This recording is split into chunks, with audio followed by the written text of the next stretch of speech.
What's going on, guys? You're on the sidelines with the Sideline guys. I'm Derrick. I'm Chris. And we are being joined again today with no stranger to the show, my co-host on Realish, Matt Tirado. Also co-host of a myriad of other shows. But welcome back to the show, brother. Hey, what's going on? What's going on? Thank you for having me. I appreciate it. Yes, sir. Yes, sir. Well, we're gonna get into a lot of things, but first let's get some housekeeping out the way. If you're watching this on YouTube, that means you're on our OTS YouTube channel. If you have not done so, hit that like button, subscribe, and notification bell so you get an update on everything. We follow us on all social media platforms, OTS Media Co. OTS Media, of course, just on YouTube. And if you have not, well, I haven't. Well, by the time this comes out, I will have already posted it. We are doing a giveaway for the holiday season, $50 gift card. So if you're watching this, listen to this, go to the OTS IG channel. Yeah, IG page. I'm sorry. Go there and look at the rules for the competition. It's going to be an Elf on the Shelf competition. So get creative. Let us know what you guys think, and jump into the competition and see who gets the money. All right. All right. Look, week 11 is upon us. We have a lot of stuff that took place with week 10. Naming mainly our team's lost. Actually, Chris, I think did you guys win? I was on a bye. Oh, y'all still won. So Yeah.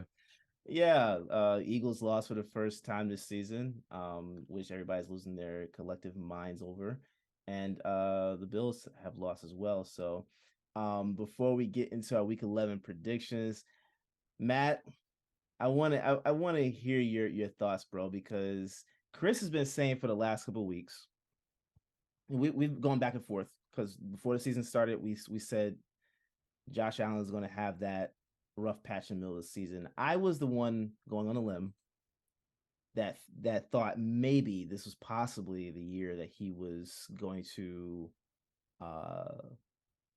skate by that. He was just going to go straight through without having one of those hiccups.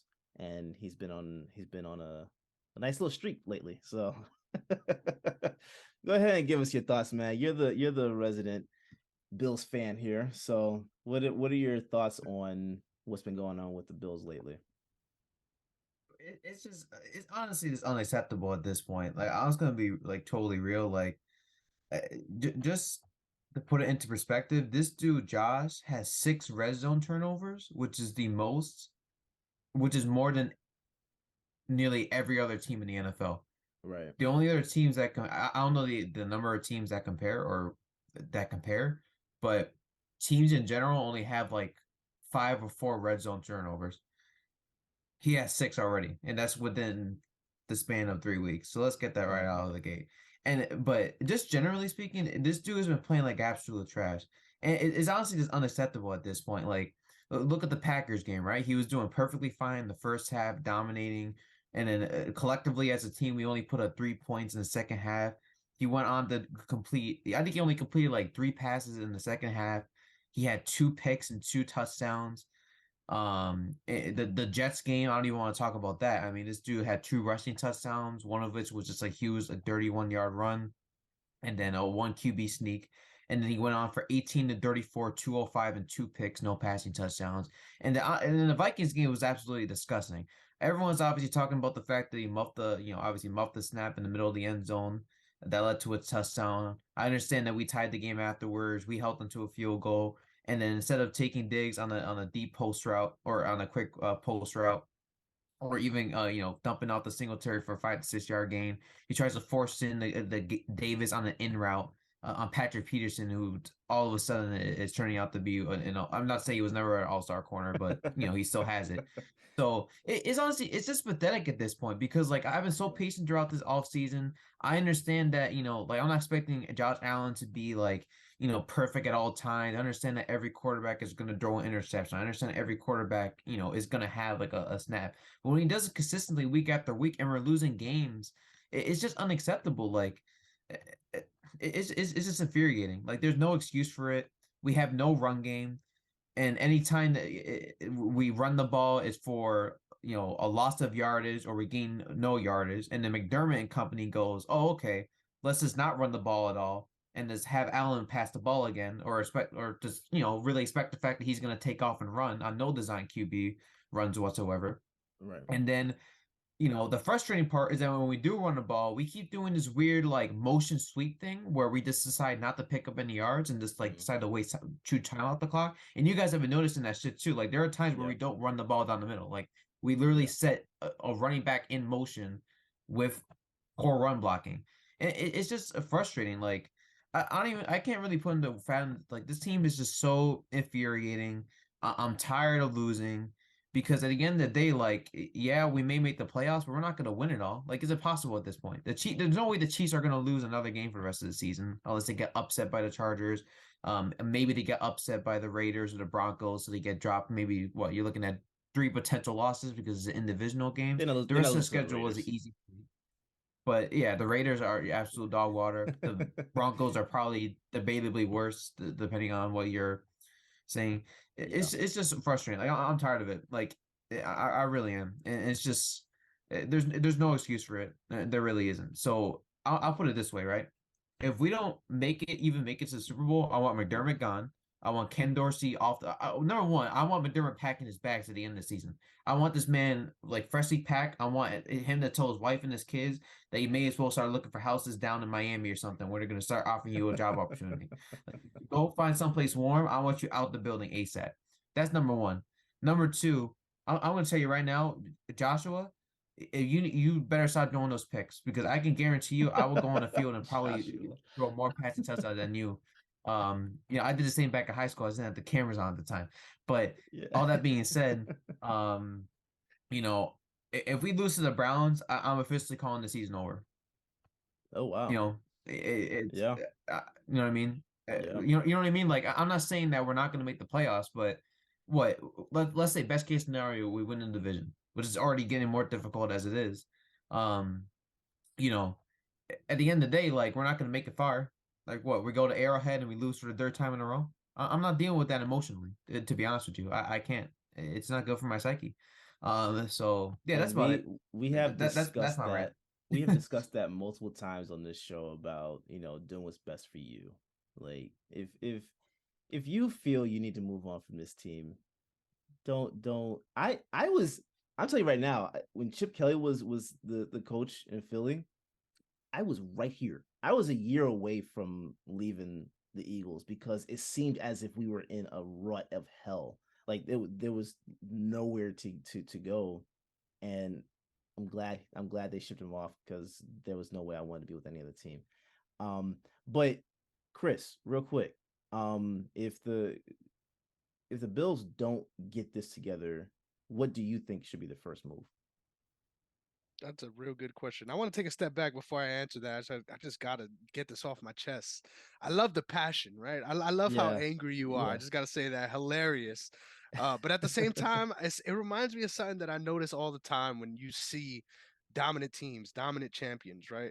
There's a sort of greatness bias that goes into things, right? And the reason why I bring that up is I feel like it's easy to be critical, especially with the last couple of weeks with the way things have panned out.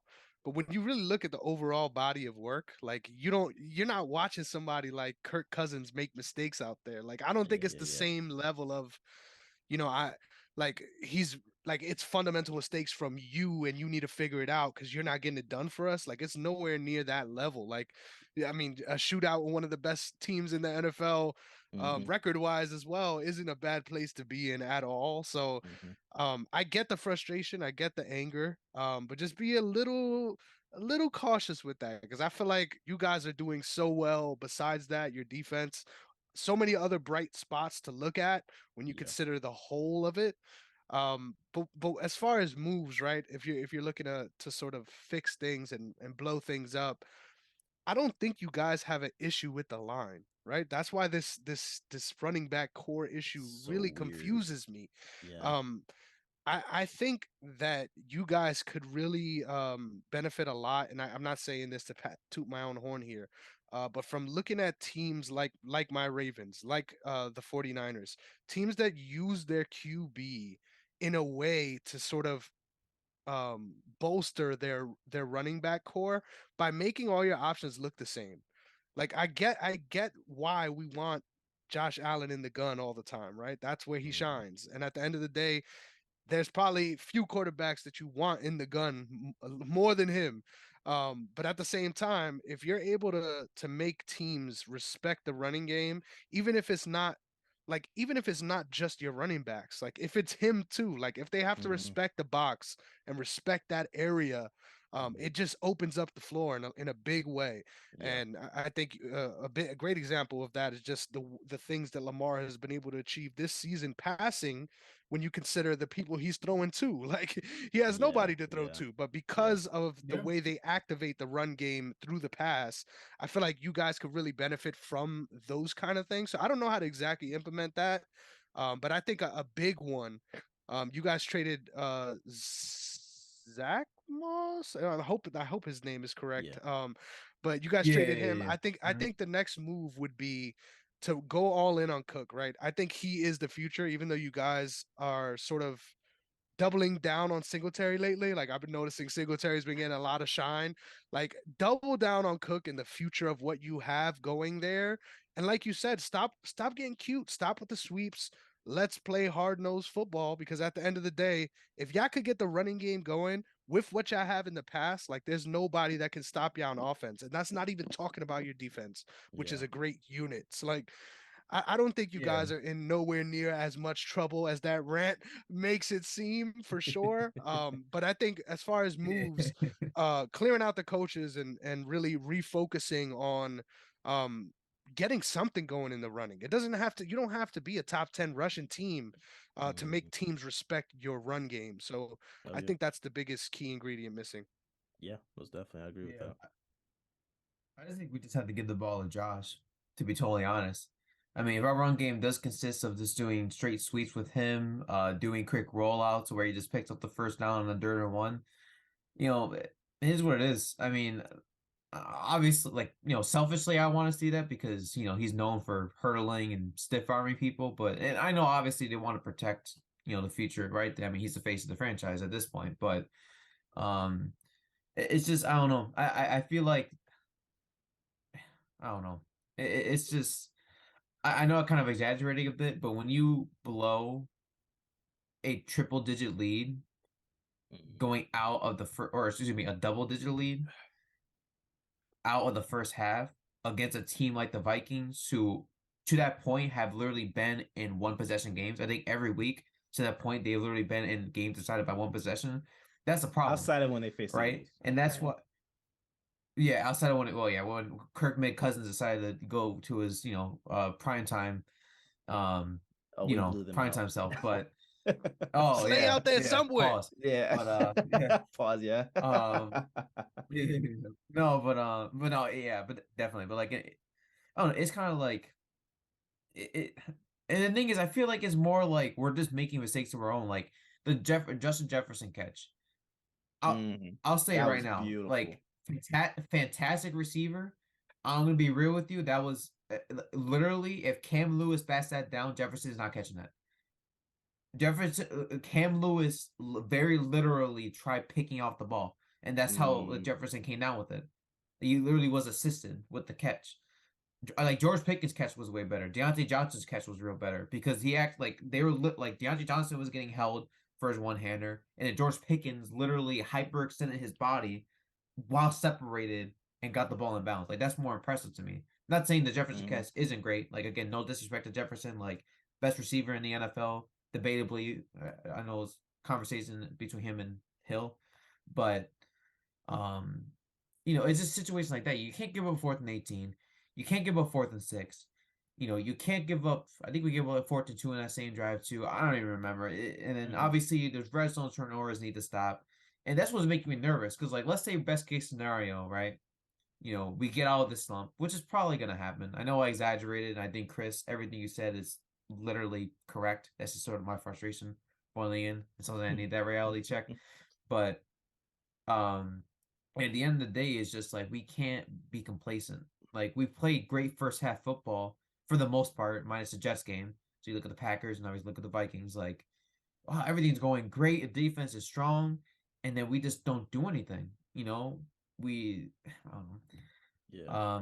No, I it's feel you on that just one. a lot of frustration boil over, and I don't know. I just hope that this team can actually regroup and just get something going, especially against the Browns, especially against the Lions, because we can't take losses at this point in a very competitive AFC. Yeah. The Chiefs are clambering ahead. The Ravens are looking phenomenal. Dolphins are looking phenomenal, which makes me feel disgusting or just disgusting to say. I know The how you feel Jets are about it. actually great, and that makes me even more disgusted. Um, Yeah. so it's yeah. Hey, look, bro. Anyway, that's my rant. Appreciate you for No doubt. letting me No go doubt, on here man. and No doubt. say all that. But I still have Eagles Bills Super Bowl. Um, so I got faith in you guys. I mean, you're I gonna got lose in the Super Bowl, but I got faith in you guys to get there.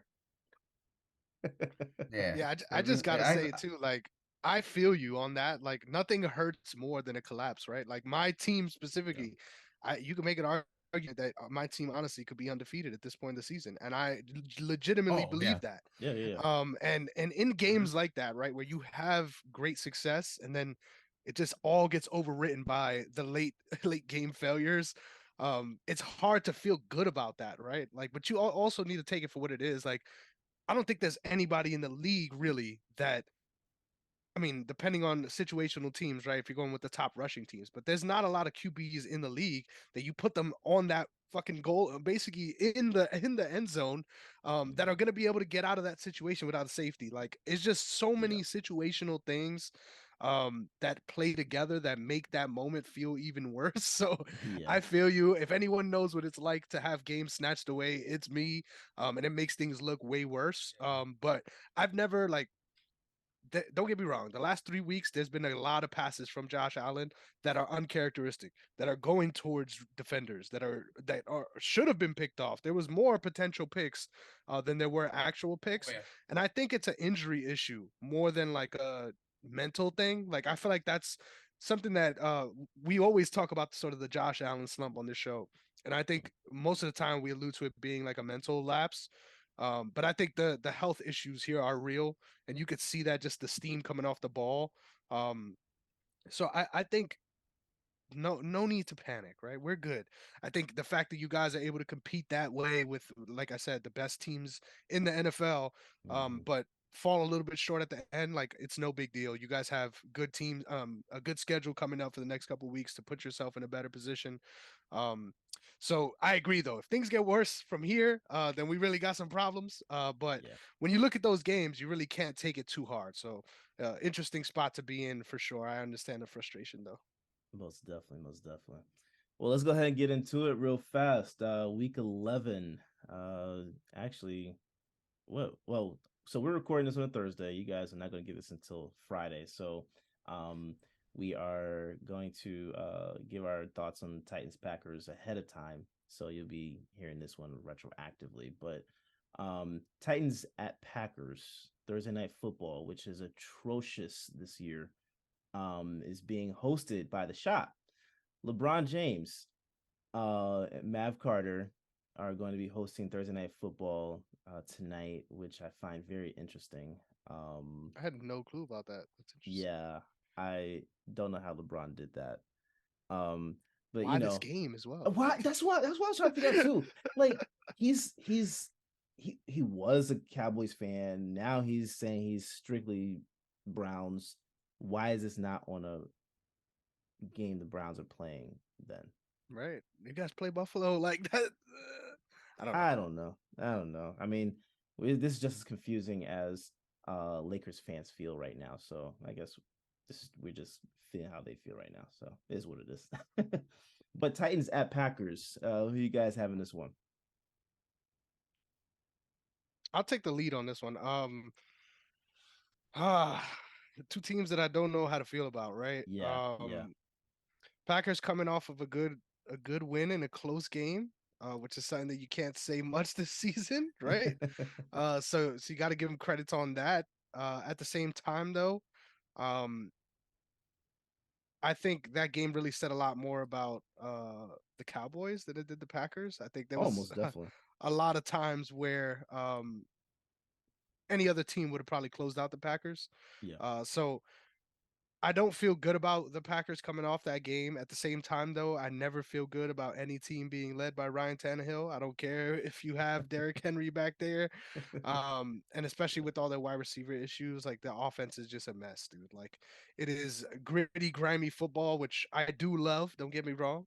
But in today's NFL, it's much harder to win that way. And don't get me wrong, they have been winning. And top five defense the last 2 years. So you gotta really show some respect in that characteristic. Um, but this game could suck, right? This is Oh another yeah. Thursday game that is probably bound to suck. Yes. Um, I feel like with a close game like that, you got to go with the better defense, right? And Aaron Rodgers isn't out there cooking with his receivers.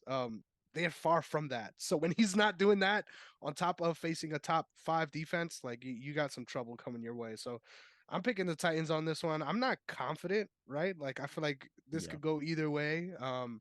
But all the other factors I feel like really point to the Titans in this one. Yeah. Yeah. What you think, Matt? Yeah, I mean, it's a tough one for me to wrap my head around. I think both teams are both very unimpressive. Despite the Titans having a much better record. Um, eh, who's starting for the Titans? Is it Willis or Tannehill? I That I believe it's don't know. Tannehill. Does anyone know I by believe chance? so. Is it Yeah. Tannehill coming back off injury? So Hmm. I don't know. I mean, and then the Titans are at Lambeau, right? Yeah. Or at Lambeau. I'm gonna go with the Packers. It's tough to tell because I just think that the Titan like the their receivers and ability to get any separation is tough, and I think the Packers are really going to like hammer down on making sure Derrick Henry doesn't break out at all. I mean, I think the Titans in general are a very one-dimensional team. There isn't a lot of variety to their play calling. And even though Derrick Henry is a phenomenal back, I just think really, handing the ball off to him 35 times, it seems good in hindsight, and you dominate time of possession, you keep Rodgers and company off the field, but is that really gonna mean a victory? I don't think so in this case. So I think I'm gonna go with the Packers on their home Yeah. turf. Yeah. I'm gonna take the Titans on this one. And I don't feel comfortable with either team anyway. So this one could likely go either way. It's a Thursday night football game, so historically this season those games have been really like wonky, and the team you think is not going to win is the one that usually wins. So the odds are in your favor, in my opinion, Matt. But I'm gonna buck the system, and I'm gonna go with the Titans on this one. I think Tannehill came back when against the Broncos, right? Like it's a good defense. That's a really good defense. So I'm I don't think they're really facing much that he has to fear this week. So I'm gonna roll with Tennessee this week. So our next game we've got Bears versus Falcons. Another ugly game. Another ugly game. What you who do you have in this one, Matt? Yeah, this is a matchup. Um, It's a game that is Yeah. going down. yeah, Literally. I really don't know. Both defenses are not very great. Um, so I'm gonna go with I don't know. I'll go with the Bears. I don't trust Marcus Mariota. I also don't imagine the run game is gonna be all that, even with Cordero. Or I don't know. I really don't know. That's the thing. He's I don't back. know. Yeah. I mean, uh, I'll go with the Bears, and I think is really gonna. Honestly, I think it'll probably be like an offensive shootout, and by shootout I mean probably 9 points for each team. But I think it'll just be a matter of keeping the ball out of Fields' hands. And just him running. I mean, he's debatably the best running quarterback in the NFL right now, uh, behind or in front of Lamar. So I mean, get the ball in his hands. I don't think the Falcons are gonna, really be able to just get him to the ground that quick. But I don't know. I feel like giving an argument for the other side too. Maybe Cordero helps him out. Kyle Pitts, as he gets some decent, you know, fantasy points for your team. Yeah. I Yeah. don't know. It's a tough one, but I'll go with the Bears, I guess. Yeah. Who you got, Chris? Yeah, man. I agree with you. I feel like hey, I also got to mention Fields got one more game, so we got to get that evened out. But um yeah, man, I think Fields has really done much better towards the second half of the season, not just in the running. I mean, all the rushing plays is what gets the highlights, right? Like the man is a Yeah. monster. Like let's get that straight. Yeah. He's going off. And that escape sack into touchdown, like and it just a hit stick. Like this man, Yeah. this Yeah. man is powerful with the ball, which you love to see out of anyone. But to see two top flight quarterbacks that are really in the top 20 of rushing in the league. Like there's 32 teams, guys. Like Yeah. let's keep that in perspective when we talk about the greatness that we're witnessing this season, because I feel like a lot of Mhm. people for some reason are sour on rushing quarterbacks, and I don't understand that bias. Like if you think both of them can't pass, then you're not watching these games, right? Like let's just call it how it is. So Yeah. shout out to Justin Fields looking better in the pass specifically, but also obviously just dominating in the run game. Um, yeah, I don't really got a lot good to say about the Falcons, so I'm gonna shut my mouth. I just don't get how you could have such an explosive offense on paper that sort of falls short in so many weird ways throughout the season. Like initially, first couple of games of the season, it felt like they were set to be the juggernaut that they looked like on paper. But now it's very weird, and Yeah. it feels like a matter of time. Before the other team gets up big, and now they're forced to do things that they're not comfortable to do even in the first place. Mm-hmm. Um, I could see this one also being sneaky competitive, but I'm also going with the Bears in this one. Ooh. I'm actually going to go with the Falcons on this. And this is probably gonna be my last time going with the Falcons if they decide to stink up the joint. But I don't trust the Bears defense. So I think it's more so of that than what the Bears offense is gonna do. I think their defense, what there is more so like what they're not going to do. And with Patterson being back, excuse me, um, I'm hoping Mariota kind of like, you know, gets back to how he was playing beginning of the season, um, against this defense. And if you can't do it against this defense, then it's all hope is lost for you. So I'm going with the Falcons on this one. I hope they prove me right. Next up, my beautiful team. We have the Eagles versus the Colts. Again, the Eagles winning streak is now over, but they're just Yeah, can we talk about? We got to talk about that. yeah. Let's talk about it real fast before we get into these predictions. I think uh Jonathan Gannon showed you guys what we've been complaining about, which is that he has had a hard time of being able to adjust different scenarios. But also, it's something like I told you a couple weeks ago. Jordan Davis went down. This is when we first faced happened when we first faced Houston 2 weeks ago, I think. Um, we saw that Pierce was just running wild, right?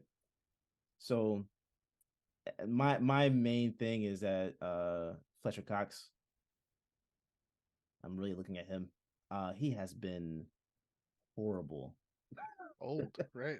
He's Call it old. like it is. He's old. This is the Jason Peters of the defense. in my opinion. And it's not in terms of injury; it's in terms of impact, and expectation. So, he's on a 1-year deal. I don't expect him to be around long after this season. And it's not that he can't play. It's just that he can't be a starter. If he's not gonna be able to accept a backup role moving forward, then you gotta let him go. And I love Fletcher Cox. He is a legend in Philly, but yeah, we can't have this. So they just signed Ndamukong Suh and oh my god, I messed his name up. Joseph, I forgot his first name. But they just signed both guys. Joseph last night, Suh today. So of course that's just in place of Jordan Davis till he comes back within the next 2 weeks, I believe. So I expect that run defense to be a lot better for this week. I put it like that. I think that they're going to be able to cover up a lot of stuff with Fletcher Cox, being his age, and just rotate those guys out. Let's see what happens.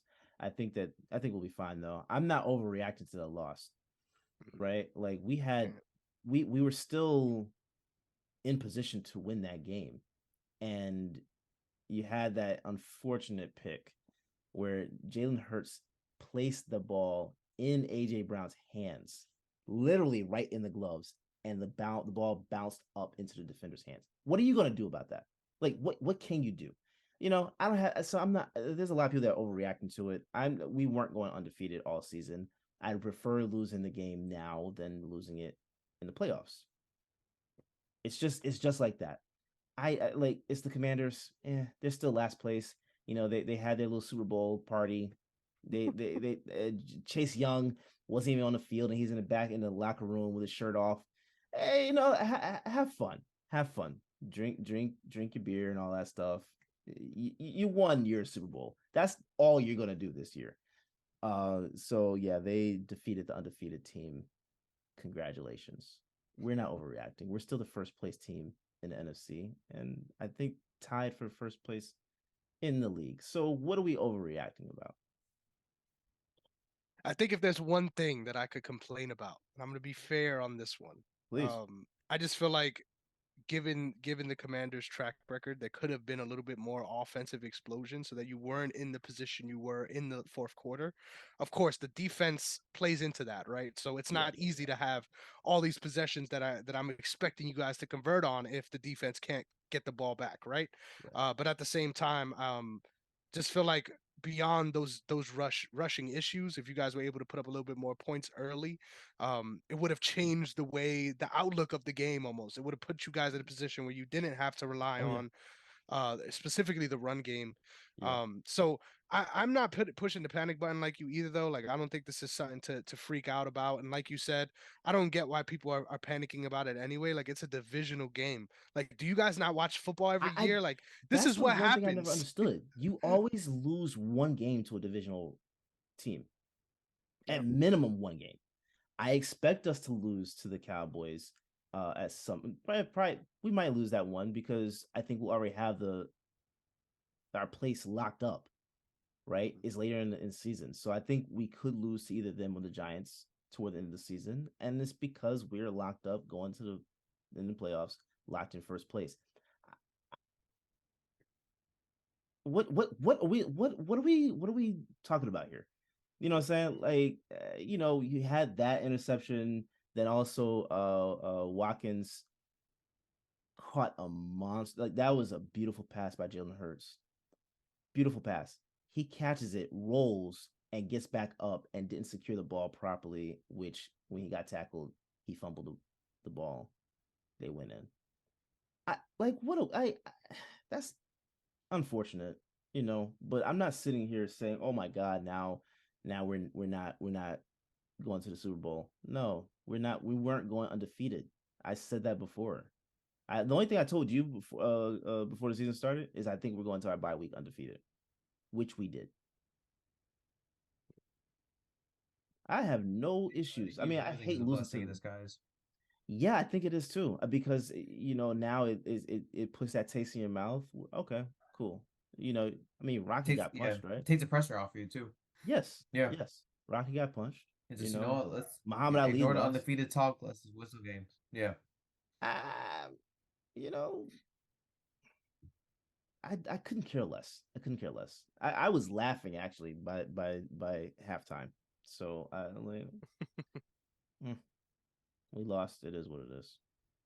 Fine. And the best part about it is you guys get Jeff Saturday on the next week, right? So Oh, I there's am no way you so don't bounce back, tired. right? I'm so tired of the way that happened. But yeah, yeah, we're gonna take Jeff Saturday out. He's feeling good, 1-0. Yeah, yeah, yeah. Congratulations. I'm not. I'm. Look, if you don't understand what I'm saying, I'm taking the Eagles in this game versus the Colts. There's no way that we lose to them in this game.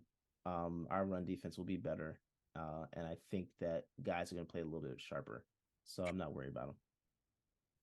I will say though that blown call, the face mask, which that altered a lot too. I don't know what's going on with these referees, and that's across all sports. Yep. We're gonna get into it a little later, but referees across all sports are really starting to piss me off, man. Ooh, yeah, they really are. I'm so but yeah, Chris Jones tip, Chase Claypool non-call. Yes, it's happening across the league. Where obvious blatant calls are just like, they just, you can see it looks like another thing where referees are betting on the outcome, and I'm not gonna say that they're not, but I'm saying I that's my conspiracy. I think some referees got some money to make, so kind of is what it is. Gotta keep them eyes open. Gotta keep them eyes open. I agree with you, man. I'm picking the Eagles here, and if the Eagles lose, like now we got problems, right? Because it'll be the same issues, right? All the same stuff we just talked about. That's how you lose this game as well, right? Yeah. If they lose, I think it's gonna be more so again because of defense. And I'm looking at oh my god, how did I forget his name? Our defensive coordinator.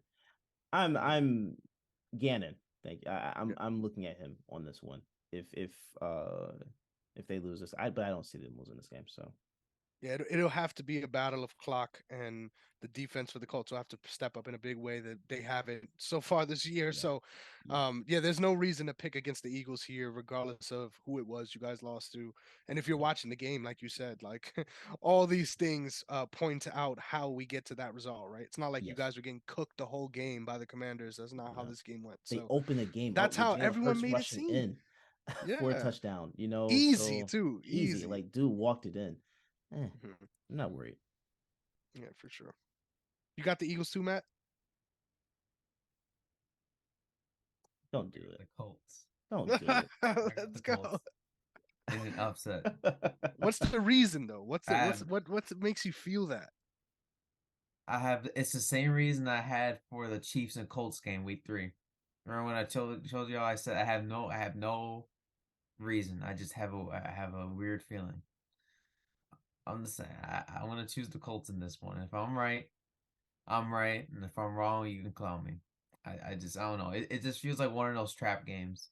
And I don't know. I think even with the addition of Ndamukong Suh, who was a great pickup by the way, I think getting him acclimated to a new defense in including today, 4 days time, is a bit too much to ask. And I don't know. I think down to them, I have myself a little bit of a day.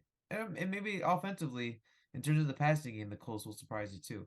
I think it'll be a close one though. I don't think it's gonna be like a shootout necessarily. I think it's gonna be a lot of like methodical drives, like a very 18+ yard drives and stuff like that. I don't know. And just remember this, and then you can go back to it, and then you can clown me if I'm wrong. So I won't do that. Feel free to do it. I won't do it to you, but you're gonna be wrong. I can guarantee that. Yeah. This next one we don't have to talk about. This is just Patriots. What? What? You don't have to talk about them, right? And that's bias talking. That's bias talking. Just Patriots. What you who you got on this one, Chris? I hate how low key hype I am for this game, and I'm gonna get shit on for this, but I think this is one of the best games this week. And the reason why I feel that way is you got two teams defensively, obviously the kind of games that I like when a good defense goes up against a good defense, and it's a Yeah. matter of who's gonna make that first play, right, and who's gonna be able to keep up with that momentum.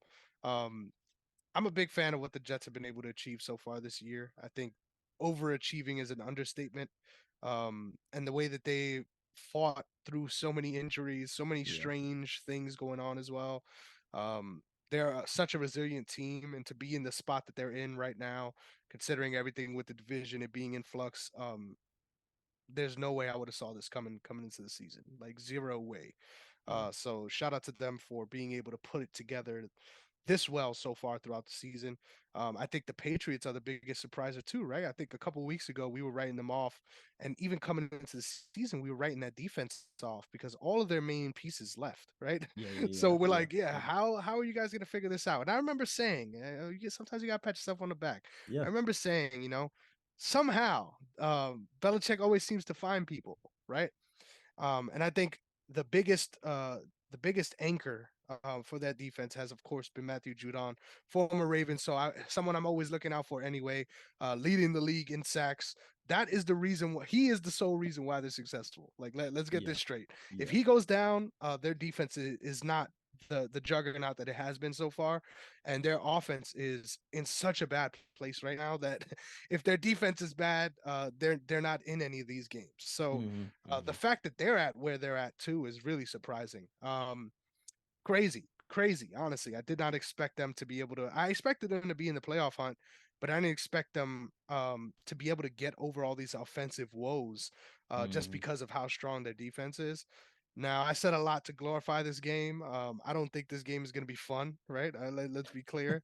I don't think it's going to be fun, but if you like defense, I think there's going to be a lot of things to look out for, whether it's the front four for the Patriots or it's the corners for the Jets and coverage and what they're going to be able to do against Mac. Like I feel like the matchups in this game is what makes the defensive greatness even more fun because they're kind of their offenses are suited to do bad against the areas where the defenses do well. I think ultimately the Jets are number 2 in this division, right? That's how I feel. I don't think the Patriots are at that level right now.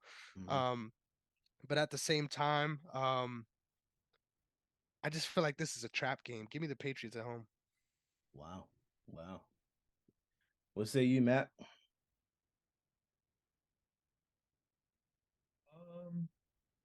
Yeah, I mean, I think, yeah, I would say, yeah, Chris, you pretty much said everything on my mind perfectly. Um, I'm, yeah, I'll go, yeah, I'll go with the Patriots. I do think, Ramondre Stevenson is without question a Pro Bowl running back at this point. I sadly have to say this, but just looking at how he's performing, he is definitely the anchor of their offense and their offensive line as well. Really getting Mac Jones out of a hump whenever his receivers can't get separation, which is pretty much all the time. And I know that the Jets have a very talented defense. Their secondary in particular is ridiculous, and Quincy Williams is unbelievable. I mean, I knew he was going to be a top 10 DT going into the season. It was fairly obvious. Even last year he was that. But it just his ability to create pressure, and obviously, Sauce Gardner, honestly forgetting their other corner out there too. But frankly, I don't want to remember him because he intercepted Josh, and that angers me. But yeah, it's gonna be. I think it's gonna be that. Like, sorry, I'm not to reiterate your points, Chris, because like I said, you said everything perfectly. But I think it's gonna be a lot of defensive battles. Really, this is the battle for who can get a field goal first, just to get some points on the board, and then We'll see how it goes. We'll see how it goes. So I'll go with the Patriots. I'm actually going to go with the Jets on this one. Hmm. I'm going with the Jets on this one. Pass fans are gonna like a very logical pick, I might add. Yeah. Oh yeah. I mean, Sauce arguments from both sides. Yeah, for sure. But Sauce just dude is killing it this year. So I really expect him to go off this game as well. So I'm going with the Jets in this one. And to highlight that, not even for a rookie, like for a DB, just going a off. DB. Yeah. I'm not even. I mean, he's easily rookie of the year this year, in my opinion. Hands down, I don't see how you see anyone else. So yeah, most definitely going with the Sauce. Or Tariq Woolen on the Seahawks is an argument too. Yeah. But I'm leaning more towards Sauce. Yeah, most definitely. Fuck you, Sauce. I mean, great player, but you fucked up our team last time. So it hurts. Yeah. I respect the hell out of you, but fuck you for being so good. Respectfully, if that's the thing. Well, next up we have Commanders visiting Texans. Heineke is officially the starter for this game. The crowned prince of Washington. I'm so confused as to how they even decided to skip over him to go to Wentz in the first place, right? Why waste your assets? That made no sense to me. He was a baller. Yeah, this franchise is doomed for mediocrity in my opinion. I mean, but Heineke, he is now 10 and 9 as a starter for them. So I'm going with the Commanders on this one. There's no other reason I'm going to the Texans. And I believe Chase Young is activated. I think he's playing this game. So I'm going with the Commanders on this one. Me too. Yes, sir. That adds a lot. I'm gonna do it. Right? I've been doing it all year. Yeah, you have. I'm telling you, man, if you listen, trust me on this, please. Trust me on this. It isn't just because of Dameon Pierce, right? I just feel like this team got something going, man. Like no, they do. They're not as bad as people make them out to be. And I think honestly, out of the other teams around them at the bottom of the NFL right now, like I feel like they have one of the best core. Oh, for sure. As far as building your team, just fix up a little bit of stuff on the line, right? And I think you really got a serviceable NFL team, which is hard to come by. But I don't know what it is about Washington that I will never feel comfortable believing in them. And this is just me being frank, especially coming off of last week where obviously all the hype is there. So I feel like everyone is just checking this box this week, right? Like they just beat the Eagles. So they're not going to lose to the Texans. The Eagles beat themselves, but yeah. At the end of the day, you are what the sheet says, right? At the end of the day, they beat you guys, right? Yeah. So when it comes down to it, everyone's gonna look at that and be like, "Well, 100% the Commanders are gonna win against the Texans." I just feel like there is opportunity, especially with there's nothing guaranteed when it comes to defense in the NFL. Oh, I think just because Chase Young is coming back doesn't mean that their defense is going to be fixed. Their defense has always been ass this year. Even when he's out on the field, their defense is not that great. Exactly. And I think it really starts with the run too, right? And who are you facing on the opposite side of that? Dameon Pierce. So look, I think I'm talking Matt into it. I think the more I speak, the closer he understands where I'm coming from with this. But I'm going with the Texans here. I don't expect them to win. I won't be sad if they lose. But at the same time, this is a team that I love to root for. So I'll give them that. Yeah, no, I'm with you on that one, man. I think they're gonna have a good close game. Yeah. The Giants DC said it best, is like Dameon Pierce runs like he's angry at somebody. It just his ability to break tackles and just keep going and going makes me really scared. Yeah. It's crazy. I used to have runs like him back in high school. I just didn't have the cameras on. Yeah. Would have been no, honestly. Shout out Fight Reacts, but no. Yes, sir. All right, well, up to the next one. We got Rams visiting the Saints. Who do you have in this one, Matt? Can I just say a draw? Yeah, you can. You actually can. Yeah. Yeah, that'd be Yeah. the. I think you'd be the first one on the show to actually predict a draw. Yeah, Yeah. I You like know it. what? I'm gonna say it. I don't know. I literally this might be the first time I'm just gonna say a draw, unironically, because I don't know. Both teams are bust. Both teams um have looked so unimpressive, offensively and defensively. Both teams are in a position where they very literally cannot rebuild their franchise in the next draft. I think the Saints have only one first round pick. The Rams have no first round picks. So both teams are not in the best position, right? Mm-hmm. The Saints in particular are obviously very injury ridden, which doesn't help their situation anymore. Matthew Stafford is still in concussion protocol from what I last heard. So we're gonna have to start their backup yet again.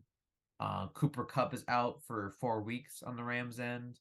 And number one option right now is going to be Allen Robinson, who, we'll see if he can, get something together. I know he hasn't been looking great the past few weeks.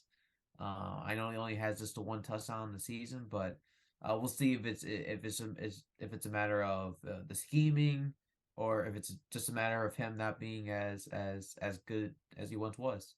Most definitely. Most So definitely. that's why I'm gonna say a draw for now. Maybe I'll change my mind in a few short minutes when you do give your predictions, but that's where I stand. Yeah. Yeah. What about you, Chris?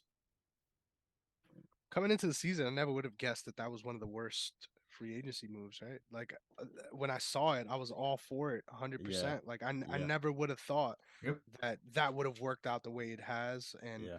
I don't know what it is. I think it's kind of fitting that they're playing the Saints, right? Like this is some dark magic shit, right? Like Yeah. like I just feel like his powers got sapped away somehow. Like I don't Yeah. understand what happened there. I think when it comes to the Rams and their failures, it 100% comes down to the line.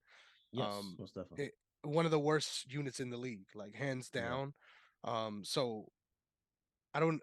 This is gonna sound weird, but like I don't feel bad for them. Like everyone sort of has been trying to feel bad for them because they were the playoff. I mean, they were the Super Bowl winners last season, so Mm-hmm. just sort of expected them to inherit the winning ways, right? Mm-hmm. But you can't win games at all when you have a line like that. I mean, ask Tom Brady. Like he is Yeah. struggling the same exact way. Like Yeah. if you don't have an effective line in any NFL era, like you're struggling. So Yeah. not surprised that they are where they are, but the injuries has just been the kick in the leg that they didn't need, especially because like you said, they don't have their first round picks. So there's no benefit from being in the position that they're in. They just kind of have Exactly. to take this L. And the fact that they didn't sign OBJ, right? I'm sure they're kicking themselves for that because he's gonna sign somewhere, right, before Oh, the end of the year. he is not signing with them. Exactly. And it's Yeah. definitely not going to be them because of the way this was all handled. And Yeah. now look how it's worked out for you, right? Like it, Yeah. it didn't work out nowhere near the way you was expecting it to. So, Yeah.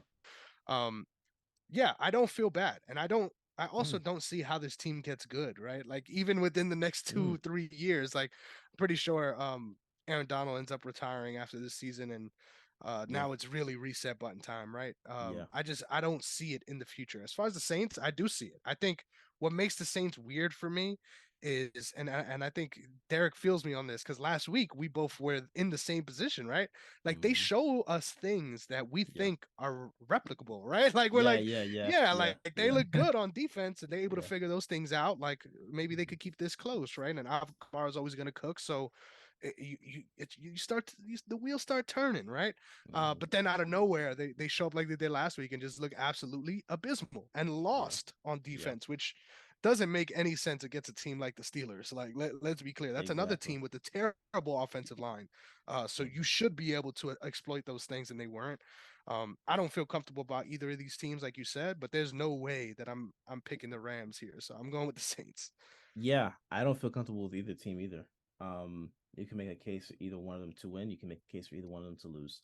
Um, we said coming into the season, Rams were not going to be as great of a team as people thought they were going to be. I did not expect all of this though. I definitely expected a decline for them with them for sure, but you know, um, This is horrible.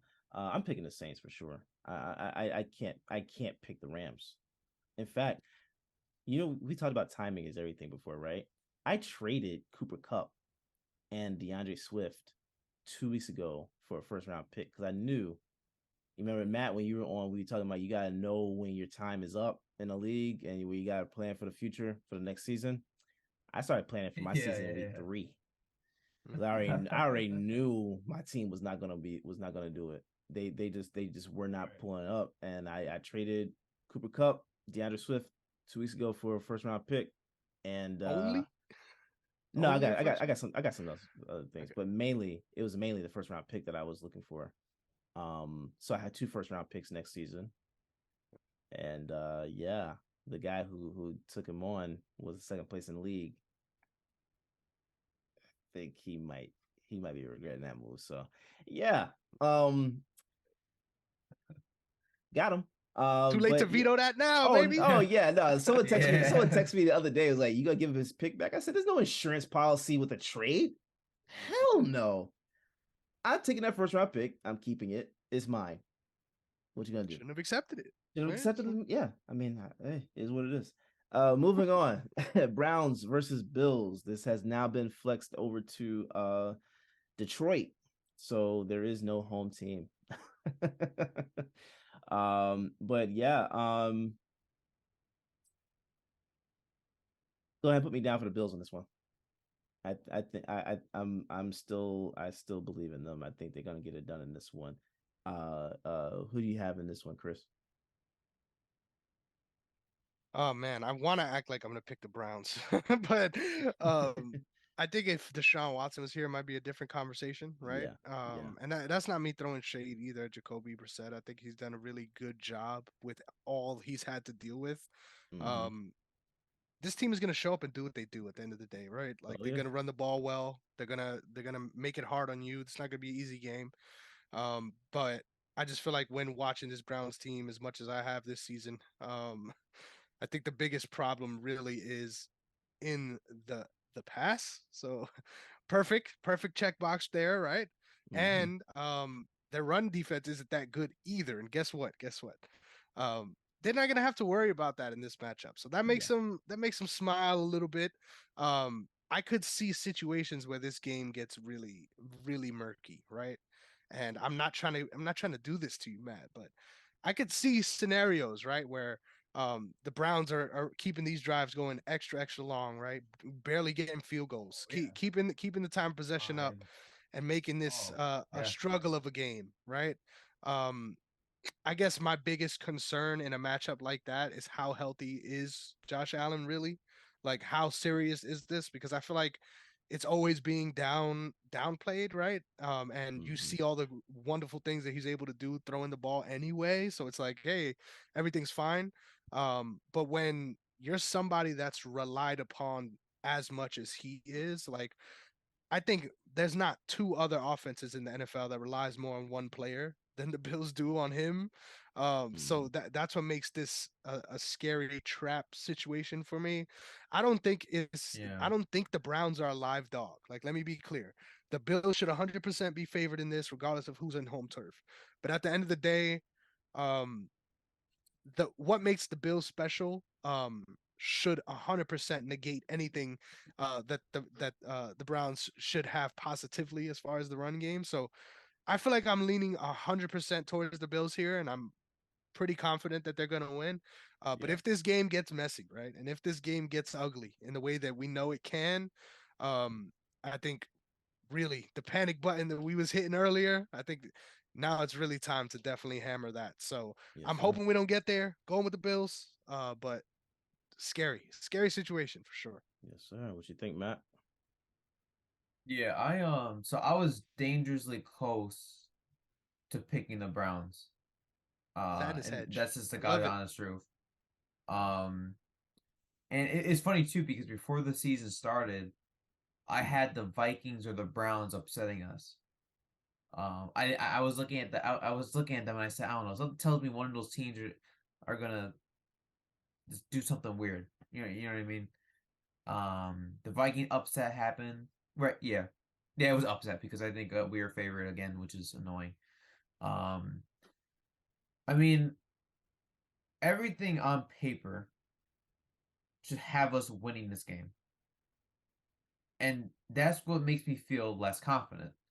And I think you're all right, Chris. I think they are underplaying his injury because I think, and you guys can correct me if I'm wrong, I don't even have the stats to back this up. Anyone watching, correct me if I'm wrong. I think the longest throw Allen made in the Vikings game was 25 yards. And that was on like a 3rd and 15 throw to Diggs. That was incomplete. Besides that, it was a lot of like short passes, intermediate passes. Because I don't remember him taking a lot of deep shots. So the Browns can adjust to that. I mean, I think most defenses can. You know what I mean? Because at some point you have to abandon that thinking doink. Like defenses, you know what I mean? Because most defenses are just gonna let you do it. And if you wipe out the deep shots and you really get Allen under pressure, he's gonna force something in.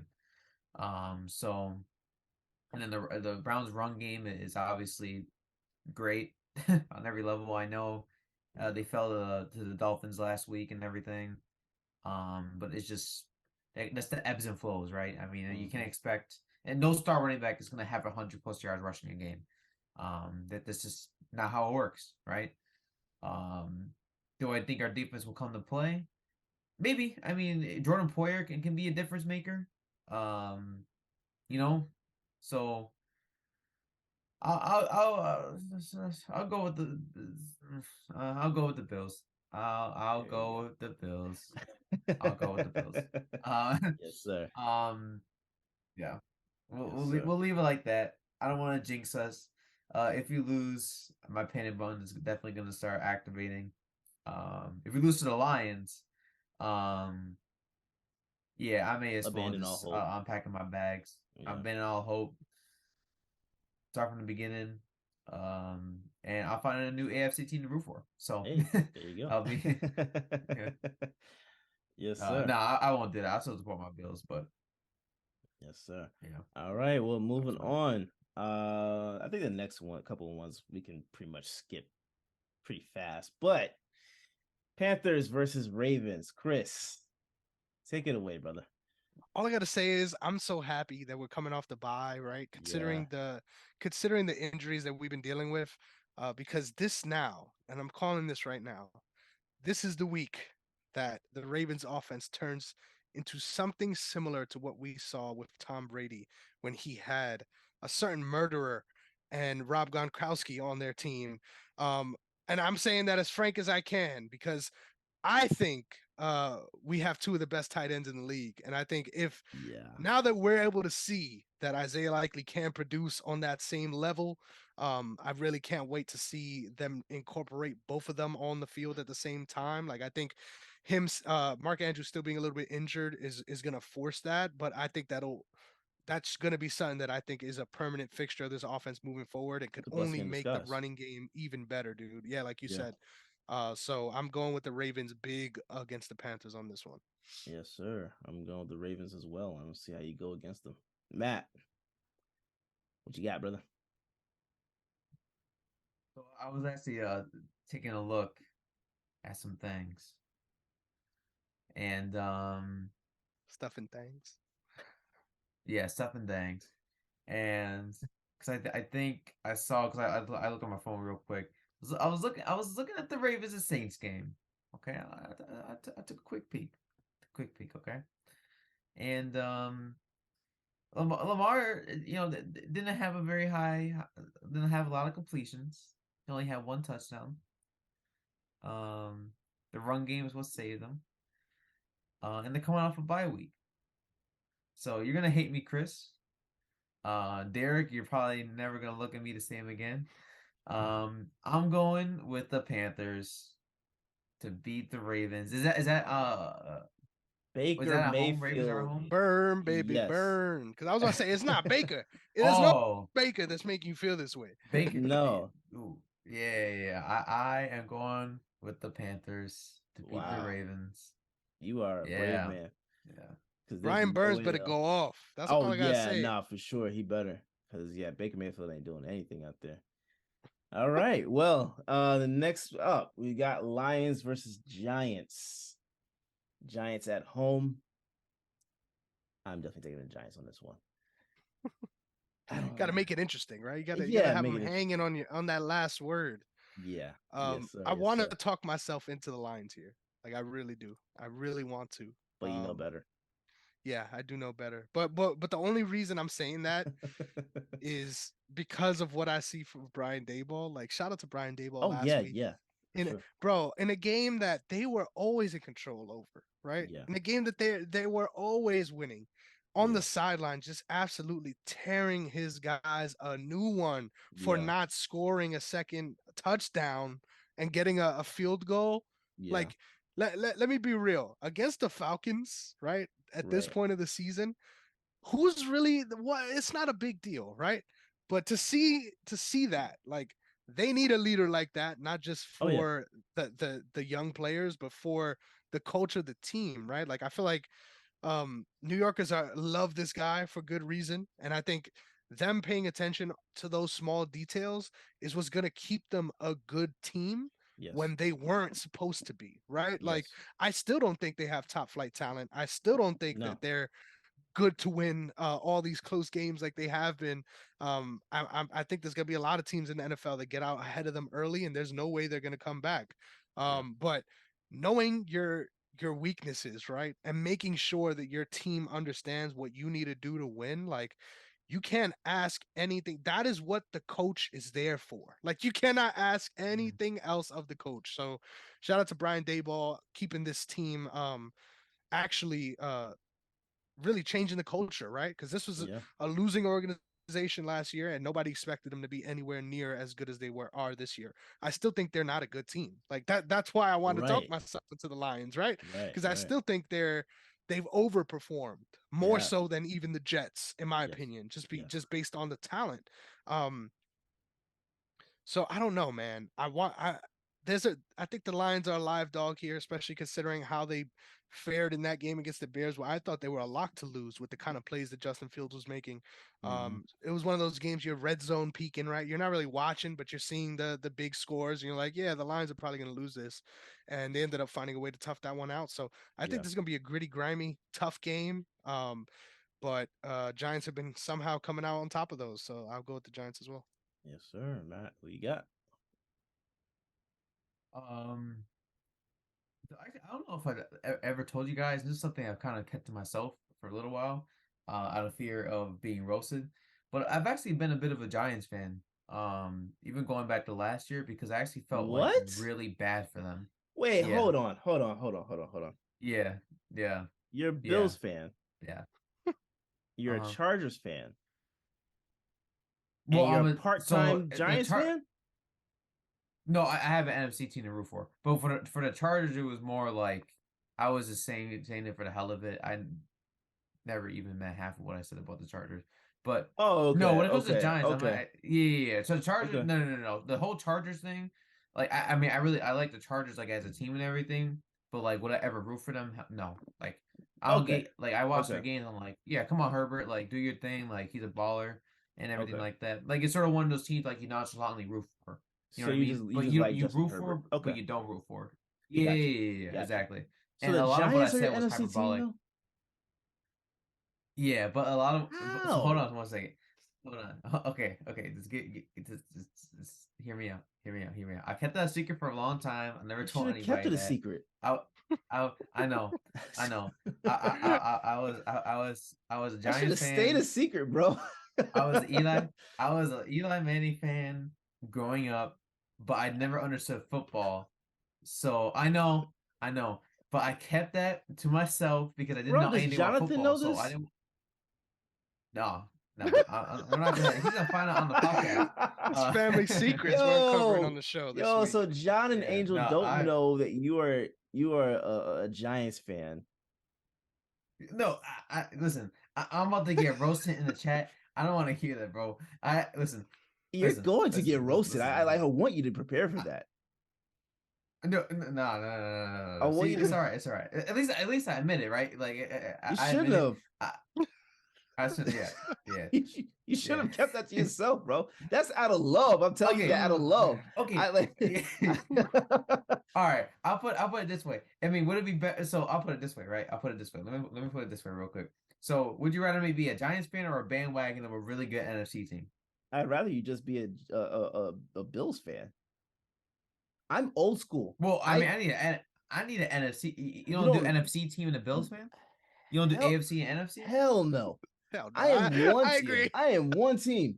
That's wait. That's football and that's basketball. I am one team. That's it. Look.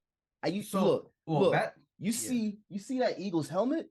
You see that Tatum jersey? Yeah. You see Brown and Tatum painting right there? What you don't see on this side, I got a whole row of the Super Bowl team football cards. I got Randall Cunningham, Jalen Hurts, Miles Sanders up here.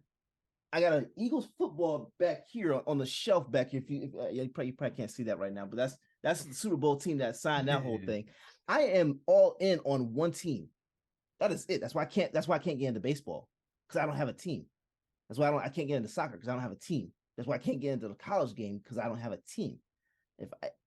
I don't know how y'all do that, bro. Because I mean, let me put it this way: if the Giants and Bills face off against each other, I would always root for the Bills. But it's also New York, bro. That's like, isn't that paramount to like a person that's a fan of the Mets and Yankees? Like, is that? Let me be clear to you. Not at all. And let me explain to you why. Okay. Because New York is so large, right? Right. The difference between where Buffalo plays and where we play is 3 accents apart. Like, let me make that clear. There's 3 New York accents between the distance, right? So that's 5 hours. That's a long way north. Like, let me just make that clear. That's my girl's from Niagara hybrid Falls, Canadians so over there. You know what I'm saying? Hybrid Canadians. They're barely American over there. Yeah. But I will say, it isn't the same kind of rivalry, right? And this is why, because Buffalo will never be prime time. And I'll say that respectfully, regardless of how good y'all are, regardless of who Josh Allen is. As far as history, right? Franchise histories. For sure. They will never be prime time in the way that the Giants and the Jets are. So the Giants and the Jets are the Yankees and Mets of the situation. The Bills, they don't even really count, right? Like, I don't see anyone, and I'm sorry, I'm not trying to air you out. This is a New York thing. I'm a New Yorker. You know what I'm saying? Yeah. When it comes down to, like, I've never seen Buffalo fans here in the city, like, ever in my life. Ever. Yeah.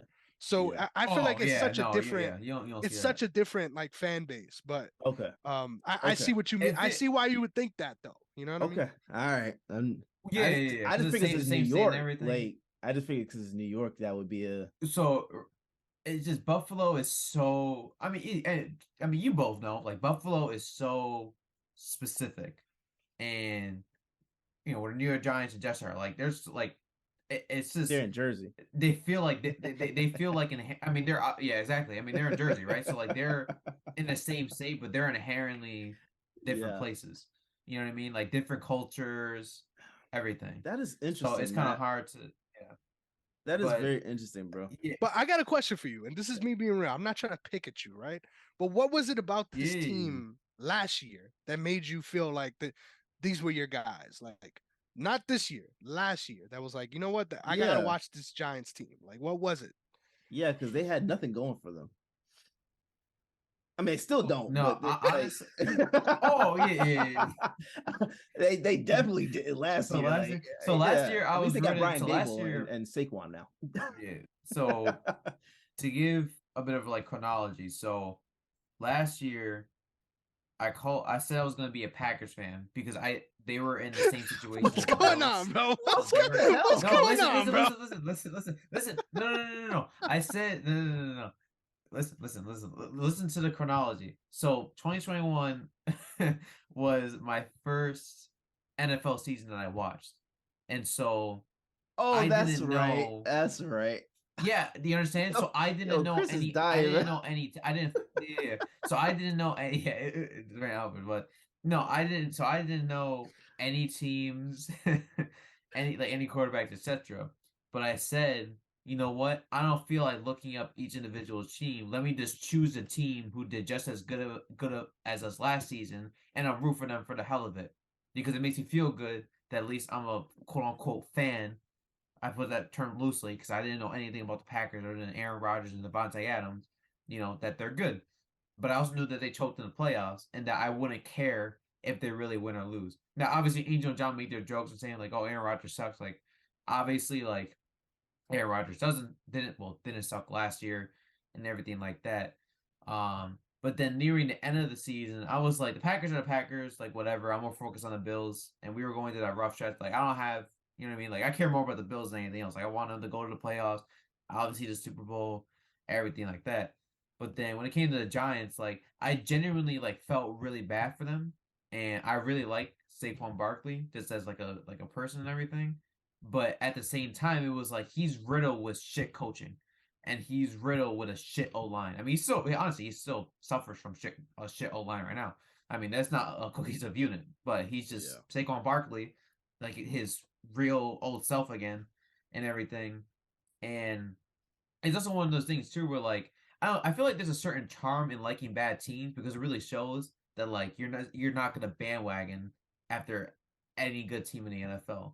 You know what I mean? Like I didn't want to be that guy who was like, oh yeah, I'm a Packers fan. Like oh yeah, like back way back when the NFL was first made, like we won a Super Bowl. Like no, I don't know anything about Packers history. You know what I mean? Like I like Aaron Rodgers as a player. I think last year he was phenomenal. But I'm not gonna sit around and act like I'm a hardcore fan. Like I want to support them. Like I don't really care enough about them. I just root for them because they did just as good as the Bills last year.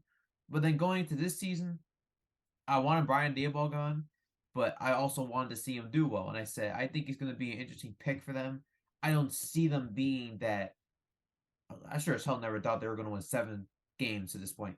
But I also didn't expect them to be that team who was gonna be a playoff contender. I expected them their minimum to me was 6 wins, and that was being generous. Just because of there's a huge question mark on if Saquon is actually going to be fully healthy, if he's really going to feel rejuvenated with this new coaching staff, right? There's a huge question mark on their defense, who is overperforming like hell. I mean, you look statistically at where they're ranking in passing and rushing, they're not among the greatest, but they play with a lot of physicality and they just know how to win. And the defense actually helped them out a lot, with the lack of offensive production, right? And offensively too, this year they're not good. They're not very good. I mean, Daniel Jones. I mean, like Daniel Jones is a system QB at this point. He's never going to be. Let me tell you right now, I'm not going to ever say he's Josh Allen because he's never going to be Josh Allen. But he delivers accurate passes when necessary. I'm not saying, trust me, he's inaccurate sometimes. I think all you guys can probably watch film on him and know this dude sometimes makes poor decision making. But he's also operating behind one of the worst offensive lines in recent years too, and that doesn't help, right? And then, but all that being said, I was like, you know what? Let me keep an eye on this team. I'll look at them, and then let's see how it goes from there. You know what I mean? Okay. But there wasn't an NFC team I was rooting for, and then that's when the whole conversation of, oh, I'm going to be a chart. Like I was saying shit about like the Chargers being the best team in the NFL. I mean, like what? Back in the one podcast episode, I said they're going to be better than the Bills and everything. I was capping the entire time. Of course, I don't mean that. I was just saying that out of spite of John, because they kept saying Herbert sucked, and I was like, he does not suck. He's a great quarterback and everything. You know what I mean? But yeah, that's the chronology of it all. Hopefully, there's more context. You can still roast me that I'm a Giants fan, but if it's any consolation too, my dad was a Giants fan as well back in the day. So it's kind of like, okay, like that's a nice chance for us to like connect a bit more. He's a Bills fan, like he's a Bills fan first and foremost. He used to be a Giants fan, like back in the day and stuff when obviously he lived out near Jersey and everything. But yeah, so there you go. I gave some added context. You can still roast me. I understand it. But yeah, that's my spiel. That's my 20 minute spiel. You can't hate that at all. That was probably one of the best moments in the history of the show since I've been here. And it's not even because I'm not trying to bag you here, but bro, that was fucking hilarious. That was hilarious. Oh man. I lost it over here, dude. I literally it was crazy. If I wasn't muted, it got bad over here. Let's just say it got bad over here. Yeah. And the reason why I found that so funny too is like you sounded like a dude who was trying to explain that he wasn't looking at Shorty's ass. Like that's how you sounded. That got caught. Listen, he's like, understand. Like listen to where I'm coming from with this. It was great, bro. So, I get it. Don't she worry. was right there in my view. I'm sorry. Oh my god. I was looking there first. You know what I'm saying? Yeah. She walked in my line of sight. What can I say? All right. So it's safe to say all three of us are going with the Giants here, right? Yes. I think even the Lions are going with the Giants. Yeah. Sorry, boys. I took them a long time, but no, it's okay. No, it's you're all good. You're good. So the next couple ones we're just gonna rush through these real quick. Rapid fire. Raiders Broncos. At Broncos. Ty. Yeah, I'll do Ty. Let's go. What about you, Derrick? I want to say Ty just to go to complete it, but yeah. One of those games where it's just too unpredictable. It's unpredictable. Honestly, I'm gonna go with the Broncos on this one. It's weird, but I'm gonna go with them. Cowboys Vikings in Minnesota. Zeke is back. Whatever that means. What you got, Matt? Cowboys in an upset. Are the Cowboys favorite or the Vikings favorite? Vikings are favorite. Vikings favorite? Yeah, I'll do Cowboys. I think they'll hand the Vikings their second loss. A nice little bounce back from the Packers game. That's interesting. What you got, Chris? If this happened last week, I would have agreed with you because of the way the Cowboys match up with the Vikings. But I don't know. I think they might be in a little bit of a weird stretch too right now. So I'm not confident in picking them. So I'm gonna go Vikings here, and I think the Vikings are a little realer than I gave them credit for last week. Yeah, I'm going Vikings here. The Cowboys they're trash. I don't see anything happening for them. Bengals. This is coming from a Giants fan too. Yeah. Bengals at Steelers. What you got, Chris? Oh, you know how this goes. I want both teams to combust simultaneously. But I'm gonna pick the Bengals here. Yeah, what you got? What you got, Matt? Bengals. I'm going Bengals as well. Chiefs versus Chargers in LA. What you got, Matt? Chiefs. Sadly. Chris. Chargers disappointed me so much this year, right? This should have been fun, right? Now I'm just depressed. Give me the Chiefs. Yeah. I think that's how we all feel if you have Keenan Allen on your fantasy team. I'm going Chiefs as well. There's no way in hell I'm picking the Chargers. Yeah. Niners at Cardinals. What you got, Chris? 100% the Niners. I'm really liking what I'm seeing out of that offense, and the defense is always going to show up. So give me the Niners. Yes, most definitely. Matt, who you got? Zach saying give me the Niners. Yes, sir.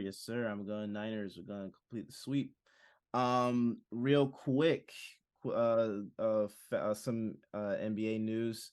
Kyrie Irving is expected to play this Sunday for whatever that's worth for the Nets. Them side quests, baby. Bro. Yeah. Side quests.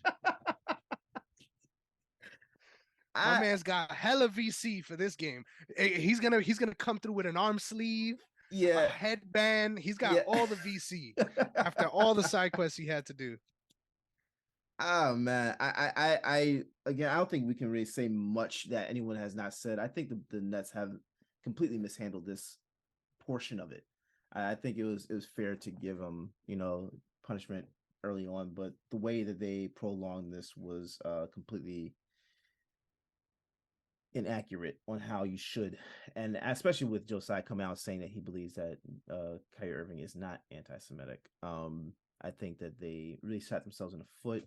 KD came out yesterday saying that, hey, look who I have on the court with me. What do you expect? Why you have these expectations of championship for this team? I think this team is doomed for sure.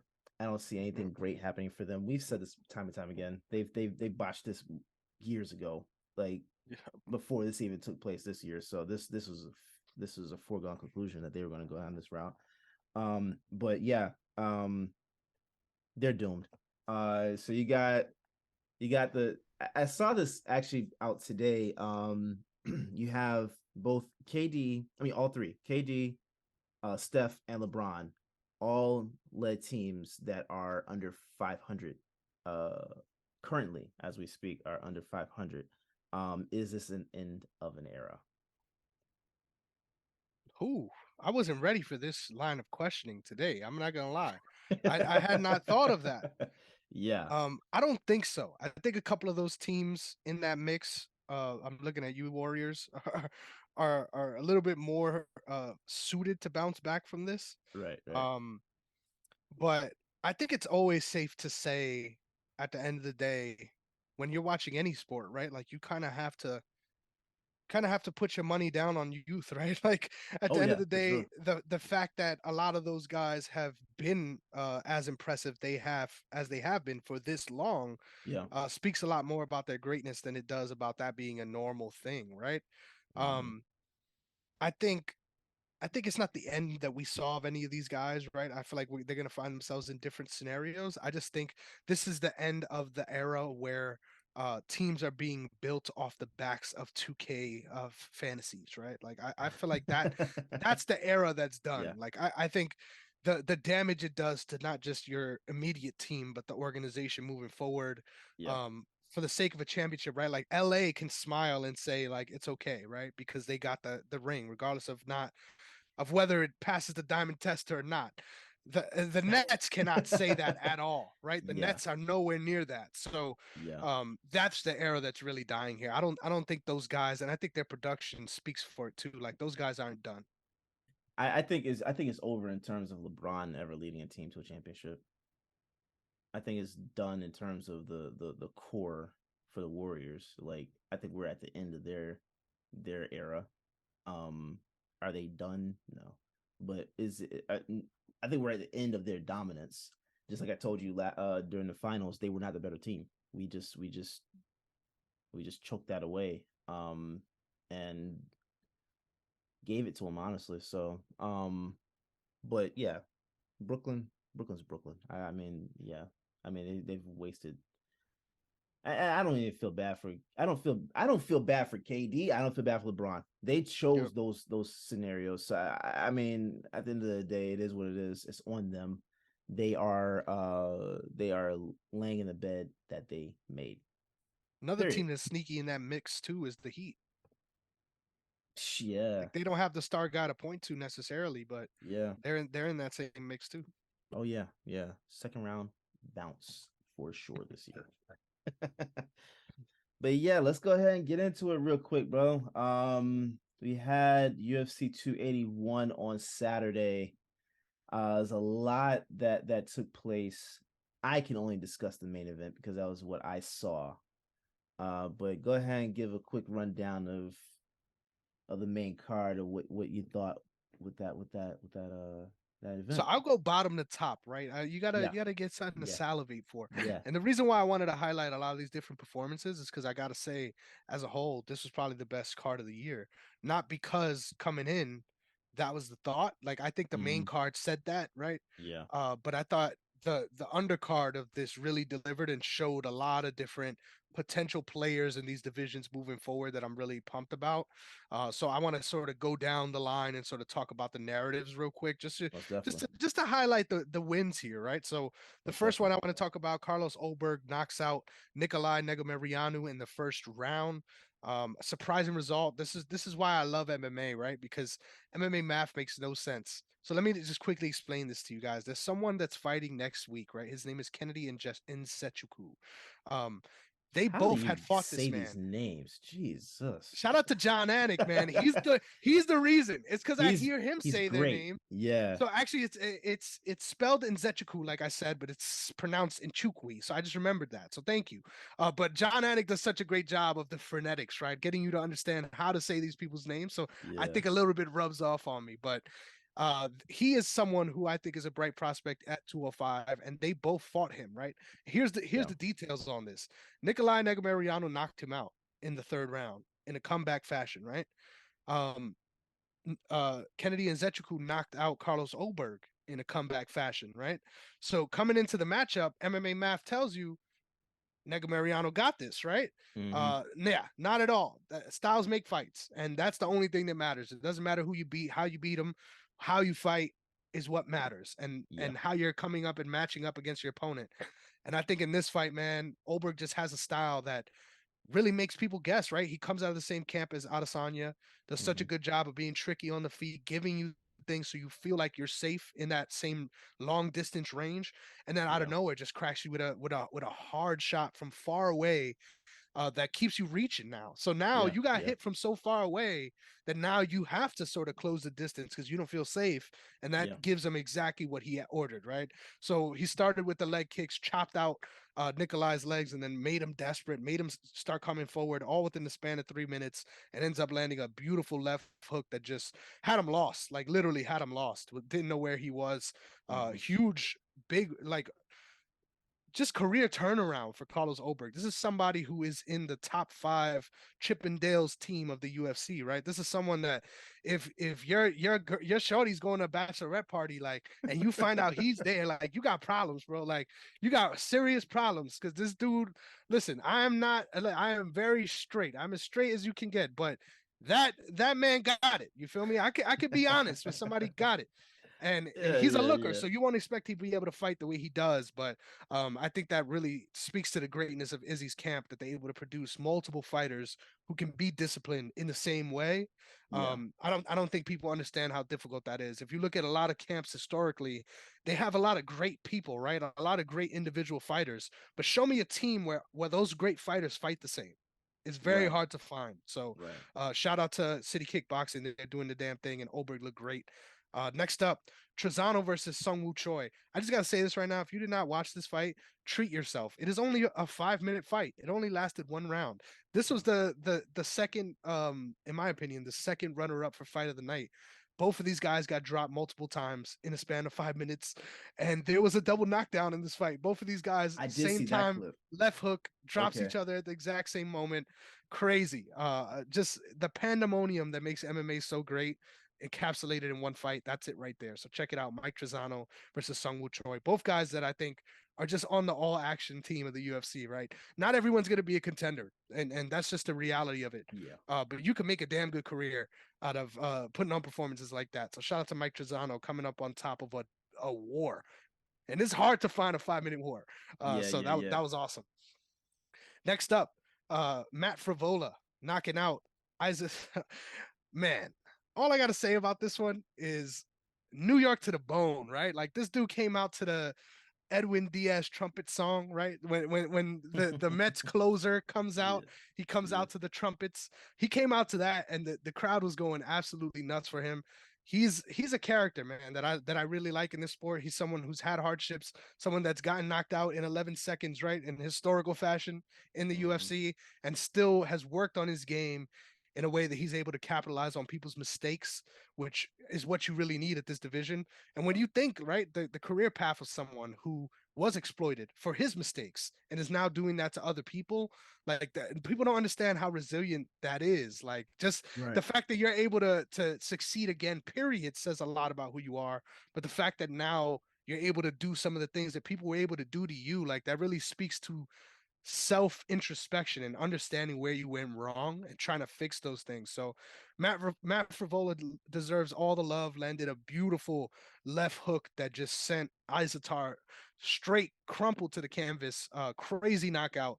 Caught him right as he was rushing in and just closed the show in a way that you would have thought his opponent would have did, considering the matchup and how their careers were lining up. So shout out to Matt Frivola. Really stole the show for New York early, which you love to see in a hometown situation like that. Next up, this one was someone. Listen, I was talking to everyone that would listen about this fight for weeks, because this is a fight that I thought was one of the most intriguing matchups as far as what the UFC was trying to achieve out of it, right?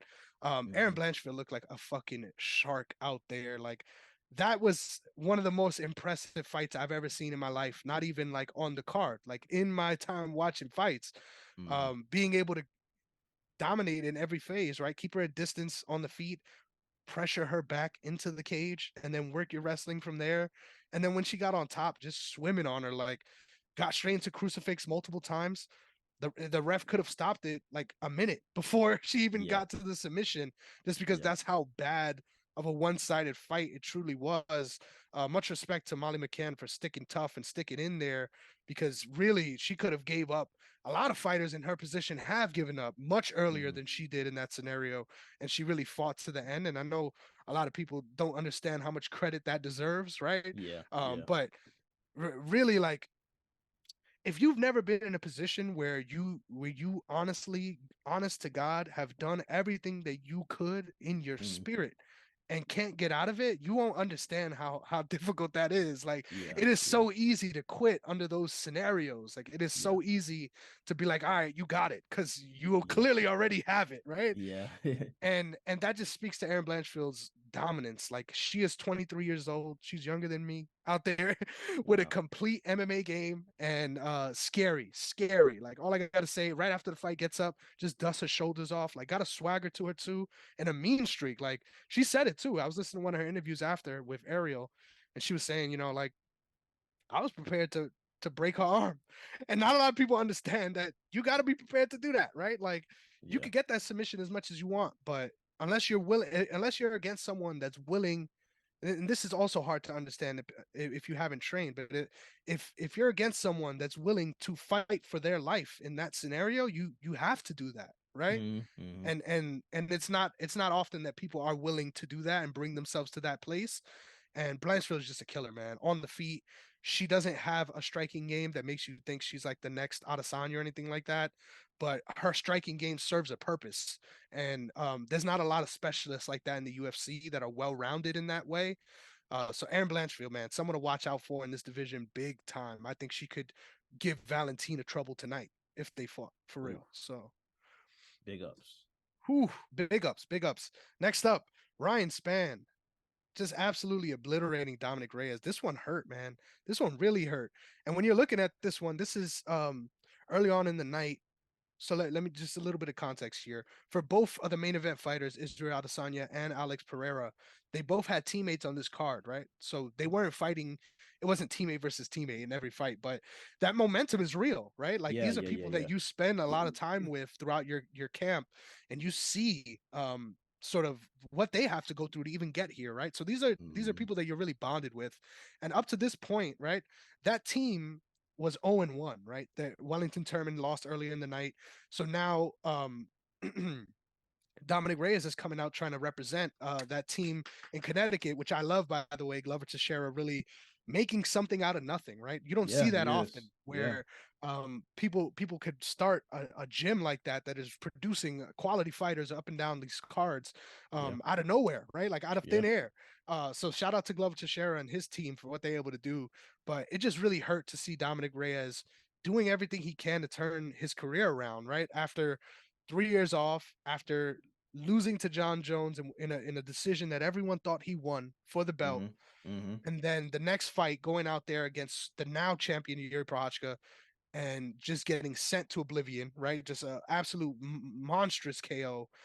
And then after that, the jury fight, and then having to deal with that again. You think, take your time off. Maybe it's just like you came back too soon and you were affected by that. But to see him get knocked out now 3 times in a row after such a close performance against the greatest of all time, just heartbreaking, right? Like, you really thought, like I thought, getting with that team specifically, that he was going to be able to show his best. And I don't think it was necessarily like I mean, obviously, when you get knocked out like that, you did something wrong, right? But I don't think he was out there losing every second of that fight. I don't think he was not in that fight. But just seeing him get just sparked out by what was a jab, like, let's call it for what it is. It was a jab that just sent them straight to the shadow realm. And then the follow-up shot was absolutely vicious. Like, it looked like UFC video game. Like, when the character auto locks on and like there's no way they're gonna miss. Like, that's how bad that follow-up shot was. So really tough loss for Dominic Reyes, but a big win for Ryan Spann, who's now putting things together in that division too. So there's always two sides to the coin, right? But I just really wanted to mention that specific career path because that's really tough to see him have those 3 L's like that. Now you're looking at 4 in a row, and it's like, well, how do you even find your footing now in a division so deep? Yeah. Just a tough break for sure for that team. Now that team is 0-2 going into the main event. So something else to think about, right? These are all factors that lead up to the story. But next up, Renato Moicano versus Brad Riddell. I don't got a lot of time here, so I just got to say this is a weird fight. This was a fight where I thought Brad Riddell would have a lot more to show for himself. This is someone who also trained out of the same team as Israel Adesanya, who is known to be their striking coach. This is not someone that is just someone that trains there, right? Like he is a striking coach for that team. And the striking was an issue, right? Like he got caught a couple times coming in with knees and high kicks. And when you're getting hit with shots like that, like those are devastating fight changing shots. Like those are the shots that you can't get hit with at any point. So the fact that you're getting hit by multiple of those early on, and then the way he got finished in the choke, this is speaking of what I was talking about earlier with Molly McCann and Aaron Blanchfield. This was a fight where as soon as Moicano got on his back, it was done. There was no hand fighting. There was the choke was locked up. His hands never came up from the ground, literally, until it was time to tap. He never defended. And I know the commentary was saying he tried to like flex his neck. That is not a defense. Like I don't care what anyone says. It can work in certain scenarios, right? It can buy you a second or two here to breathe and keep you awake. But that is not a defense at any level of BJJ. Like and I know this because I've trained. That is not a defense because the mechanisms of your neck, the way that they're choking you, it is a blood choke. This isn't a guillotine, so to speak, like where a lot of it is on the neck crank.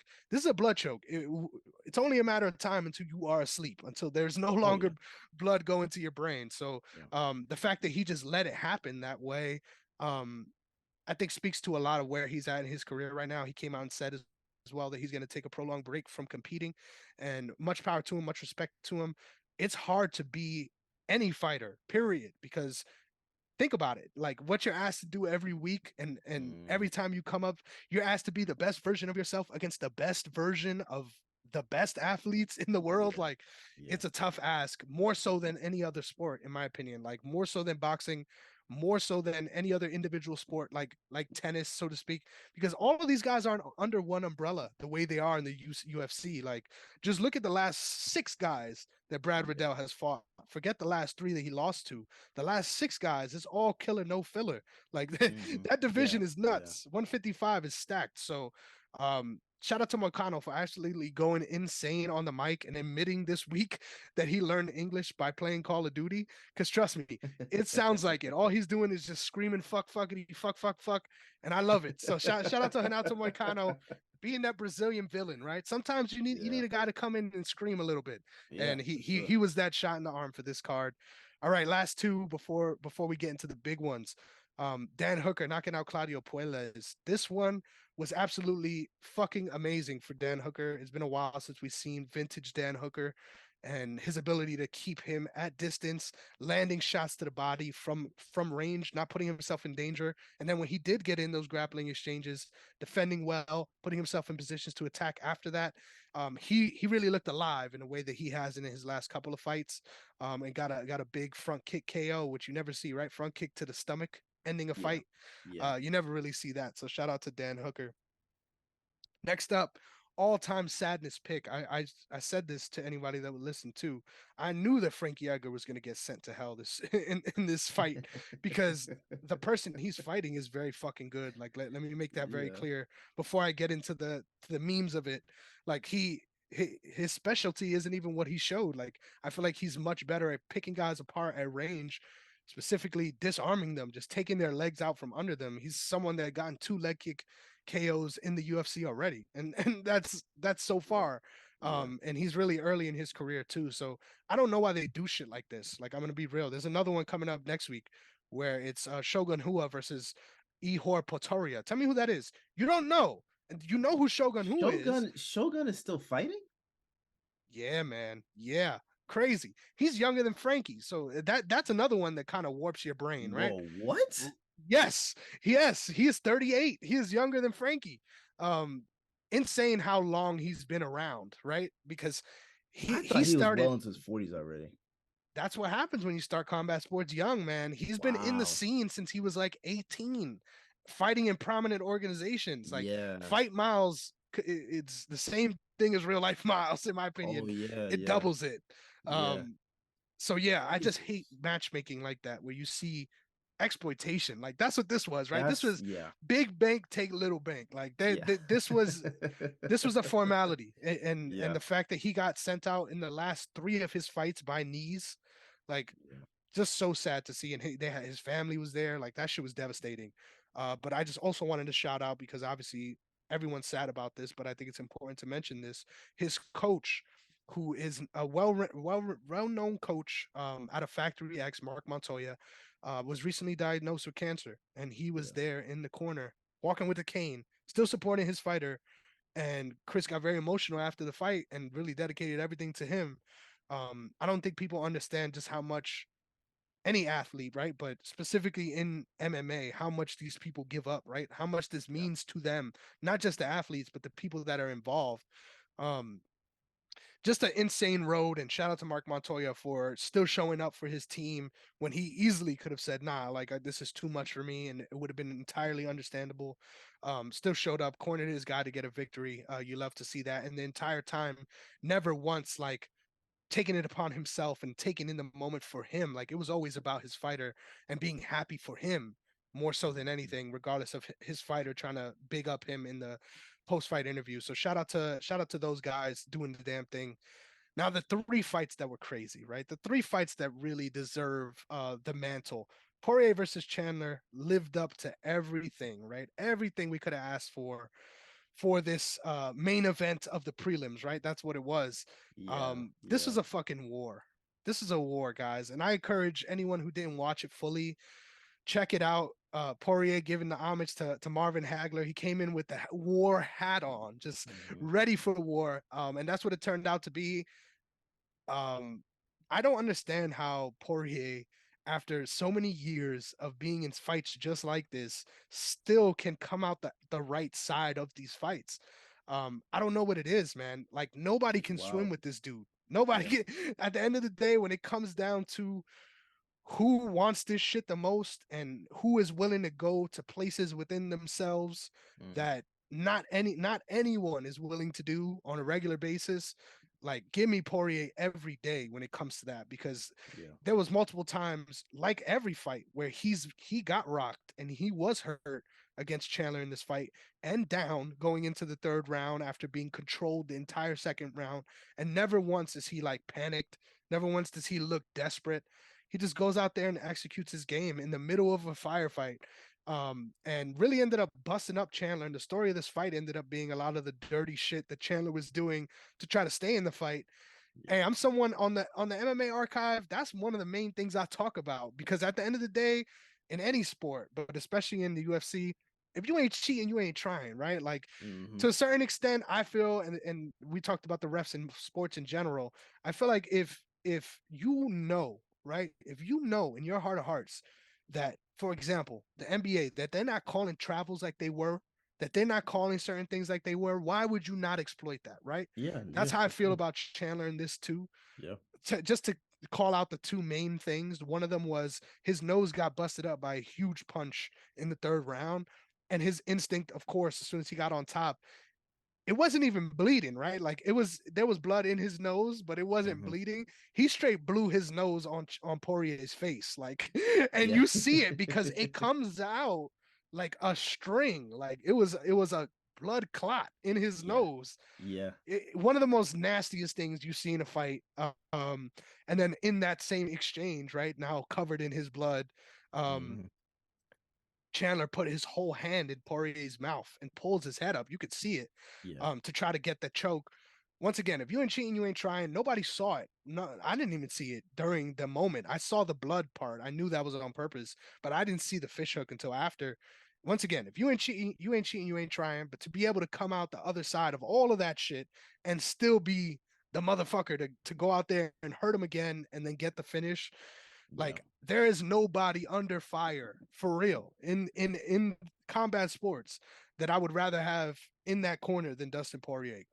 Phenomenal and honestly unheard of, like historic. Like this is, you are watching an all-time great, regardless of whether he will ever get the claim as being the best at lightweight. I don't think he ever will, but he is someone that deserves to be respected in that way, because it's not just one performance or one run to the title, right? This is a 20 plus year reign of being that dude that's gonna come out and gonna test you and gonna show you why he belongs here more than you do. Like that's earned, right? Like there's some guys that have athletic talent that's on another level and they're able to have a run like Conor, for example. Like that, the way their careers lined up perfectly explains why Poirier deserves a lot more respect than he gets in this game, because everything he's gotten, he's had to fucking scratch and claw for. So I'll wax poetic on him forever. All I got to say in the co-main event is this is what everybody thought it was going to be, right? There's another fight this weekend between Usman Nurmagomedov and Patricky Pitbull in Bellator, where the challenger is a big favorite. We know what's going to happen, right? It's like a coronation. Zhang Weili came out and made it look easy. And I feel bad for Carla Esparza because she is someone who's also never going to get the respect she deserves for her place in the division, especially the history of the division. But man, Zhang Weili's a beast and set up that trilogy fight for sure. But I say all that to get to the main event. The reason why everyone showed up to watch this card, and just to set the stage a little bit, coming into the main event, Pereira's team was 0-2. Nobody of his team caught a dub that night. And Adesanya's team was 2-1 up to this point. So morale was high, but considering the matchup, the way things played out was fucking poetic, man. So I want to hear your thoughts, Derrick. I know you said that you had some feelings about this fight. Just how did you feel watching this, right? Like how did you feel it was going and what happened, like in your eyes? I thought for sure Izzy was in command of the fight. Second round, he lost it. It was 1-1 going into the third for sure. But for the rest of the fight, he was in command. It's just you can see he got touched up a couple of times, but he was still good. Going into the fifth, you could see that he kind of let up slightly, but it wasn't like one of those things where it's like, he just took it for granted he was going to win the fight. In fact, when probably around the 1 minute mark of that round, I was like, yeah, push up. Like, you got to push up. You can't keep backpedaling going to the cage, right? He got rocked. He got rocked, but he was never out, right? And I actually like Goddard as a referee. I like him, but it is what we saw was completely horrendous, because I've never seen anyone. I mean, put aside that it was a championship fight, I've never seen somebody actually bob and weave low. They're moving around. You see, maybe he could have put his hands up a little more, right? But he's active. I've never seen an active fighter get stopped like that. I've never seen that. And when you have someone that of Izzy's stature, who has been dominating, he's lapped the division. There's you can't say anything else, right? For Goddard to wave the fight off as if Izzy was just giving himself up to just get hit is atrocious. That was the most despicable stoppage that I can remember. I've never seen something like that.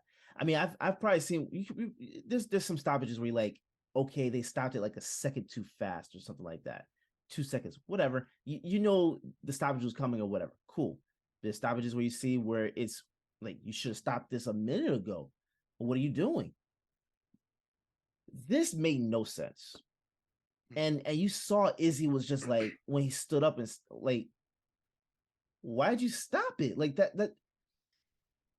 And he was gracious in defeat. He's been gracious in defeat. I give him nothing but respect.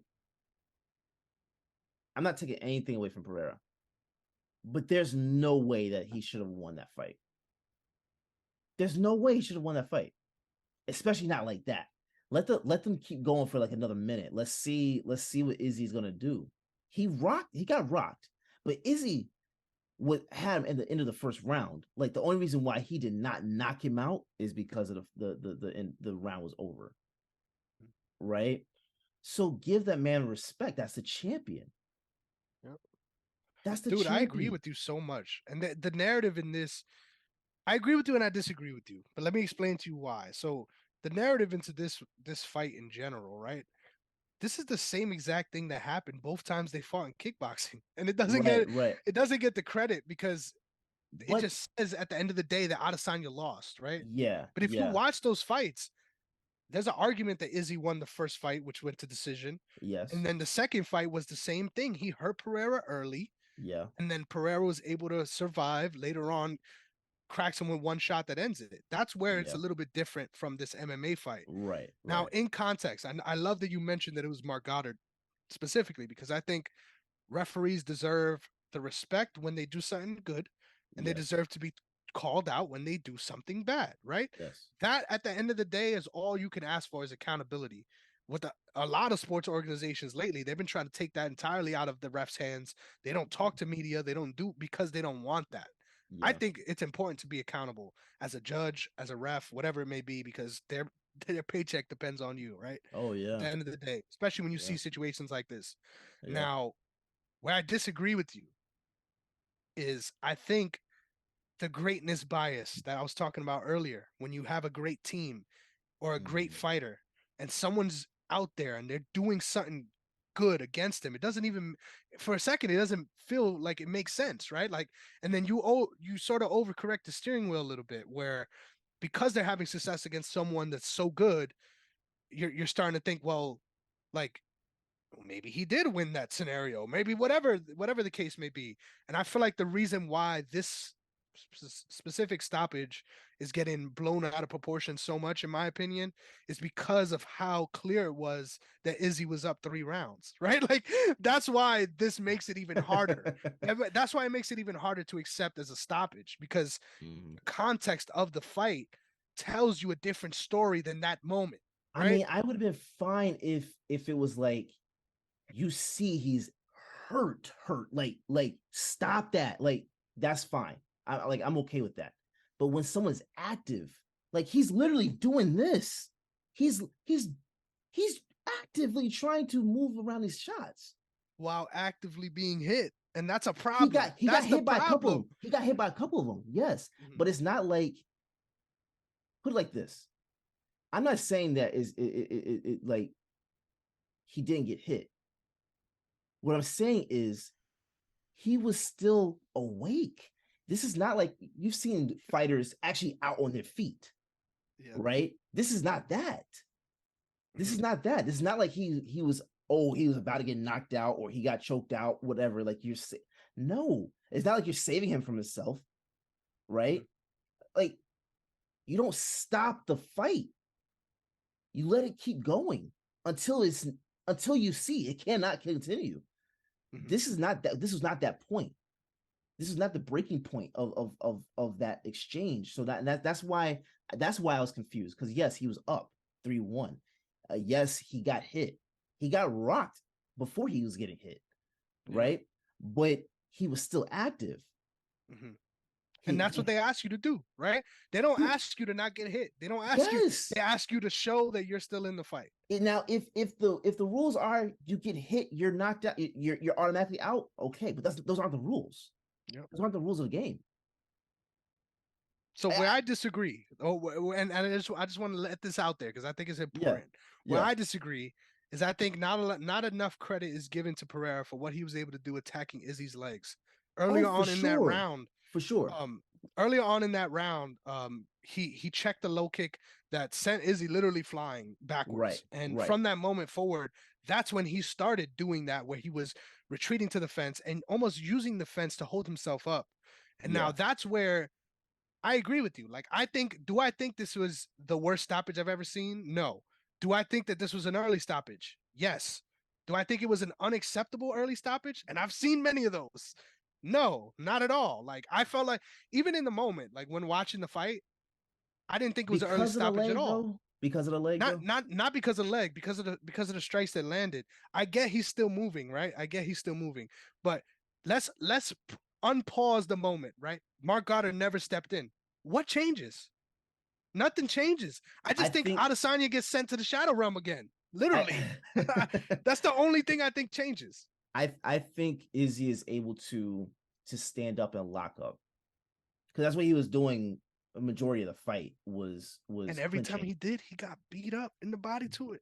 But I think he would have bought himself some time to collect himself and figure something out. Now, if he didn't, cool. If he were still to lose, cool. But I don't like seeing him lose like that, because that made it look like he was out of it. He wasn't and out let me of tell it. you, can I tell you why that's his fault too, though? Can I tell you why that's his fault? That it looked like he was out of it? Because instead of doing that, instead of doing what you said, and I agree with you, that's what he should have done. He should have tried to tie up and change that scenario, because anyone bombing on you is bad. That dude bombing on you, Houston, we got a fucking problem. Like that. That man hits a way that not many people hit. Period. Yeah, and that's historical. That's kickboxing, like, for lore. Sure. But we've seen Izzy take shots. But let me explain to you. I agree. And Mark Goddard was the ref for the Gastelum fight. The same ref that let him survive through that. Right. So I know that's what I'm confused. Where he messed up is he didn't try to do that. You know what he tried to do? He tried to defend against the fence as if it was kickboxing, as if he had ropes, and if he could move. There's no space for you to move back against the fence. Yeah. And you're going side to side. Yes, you're trying to get out the way, but it's only a matter of time. Like, look at the shots that did land before. Because I agree. Right. Yeah. The last three couple flurry shots didn't even land. Yeah. And that's when they got stopped. But the shots that did land before were hard. They were hard. And he was in no position. He was in no position to try to clinch from there. He was he was just trying to get out the way. And at a certain point, getting out the way isn't enough. And that's where I feel like I agree with the stoppage, and I'm fine with it. Like, I don't have an issue with it, because at the end of the day, even though Izzy was showing that he had some signs of life, I don't think that scenario changes. Knowing what we know about the leg, knowing how bad he was hurt from those kicks, I don't even think he could have clinched in that scenario, because you're already hurt on top of having one wheel, right? Like, I don't know. It's a hard scenario. And I think when it comes to stoppages in general, I think so many people are quick to say, you know, you didn't do enough when there's a late stoppage. And I would much rather, and me personally, I would much rather have a scenario like this play out where we can have a rematch in 4 months, right? We can come back to the drawing table. That rematch needs to happen soon. ASAP. Like, I mean, but imagine if we went 20 more seconds and Pereira lands 3 more shots and they have to scrape Izzy off the fucking canvas. It's not the same scenario anymore. You know what I'm saying? I mean, you get the rematch for sure. It's probably just not like fast tracked at that point because of that. But you could argue against that too, because he was up 3-1 going into the 5th. And that's why I ultimately, and I put all the blame on Izzy. And this is someone who loves Izzy. I'm a huge Izzy fan. Yeah. But when you come out to the Saw theme, right? I thought what that meant was, I'm going to make you choose whether or not way you die. You say exactly. I'm going to make you choose that. Yeah. And I thought he did a good job doing that, especially with the way that he hurt him in the first round. Yeah. But the moment I feel, in retrospect, obviously hindsight's 2020. But the moment I feel where he lost this fight, hands down, was the second round is starting. MSG is rocking, right? Everyone's going crazy because they just saw Izzy almost knock him out. And this is after the lore, right? We know this is the guy that knocked out Izzy, and he almost got knocked out. So now the whole crowd is begging for that moment, right? And what does Izzy do? He waves them off, right? Says, calm down a little bit. Yeah. Now let's get back to work. And don't get me wrong, you're fighting smart. He's one of the smartest fighters in the UFC, so I can't knock him for that. But hindsight is 20/20, and I could say this in hindsight: when you give a puncher like that the opportunity to stay with you in that cage for another 5 minutes and another 5 minutes, eventually you're gonna get caught. Like there's no way you can avoid it. And if you had him that hurt that early on, I feel like he could have gotten him out of there in the second. And then a lot of Pereira's success in the second came because he made the decision to fight off the back foot. As soon as the as soon as the round started, calm down, I'm gonna fight off the back foot. And then a lot of his success, Pereira, started right there, giving him time to recover. I feel like if he would have pressured him in a way that we're not used to, right? We're not used to seeing Adesanya do that. But at the end of the day, if you sold out on that moment, looking back, right? I think he would have much rather sold out on the chance to finish him there than deal with what he had to deal with in the aftermath of this, right? Which is why I think in the rematch, I think he will clean that part up. And I think he'll get the belt back. I think he'll get the belt back and then pick up where he left off. It's the same thing that I feel about with Usman. It's the same way I feel about Usman. I feel he's gonna get the belt back and continue right on the path he was on. I don't see anything else, honestly.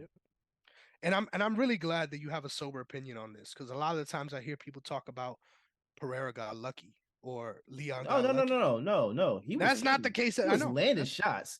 Like that's not luck. He landed shots. It's just that, and I'm not putting this on him. I don't think. I mean, he did what he needed to do. I just don't think that Mark Goddard did the right thing to stop it at that point. That's my only thing. I feel you. And I think the reason why I'm so okay with it is because, especially going back to that moment now, like I really don't see how he survives another 2 minutes, because he had 2 minutes left. You know what I'm saying? It's not like it's not like we have 40 seconds left. Like maybe that's a little bit of a different. Like he had 2 minutes left against one of the biggest punchers ever, across combat sports history, not just the UFC. And man, like that was a historic fight. Like, let's call it for what it is. And I'm a little nervous for Adesanya. Like, think about what that is, right? This is someone that's now beat you 3 times.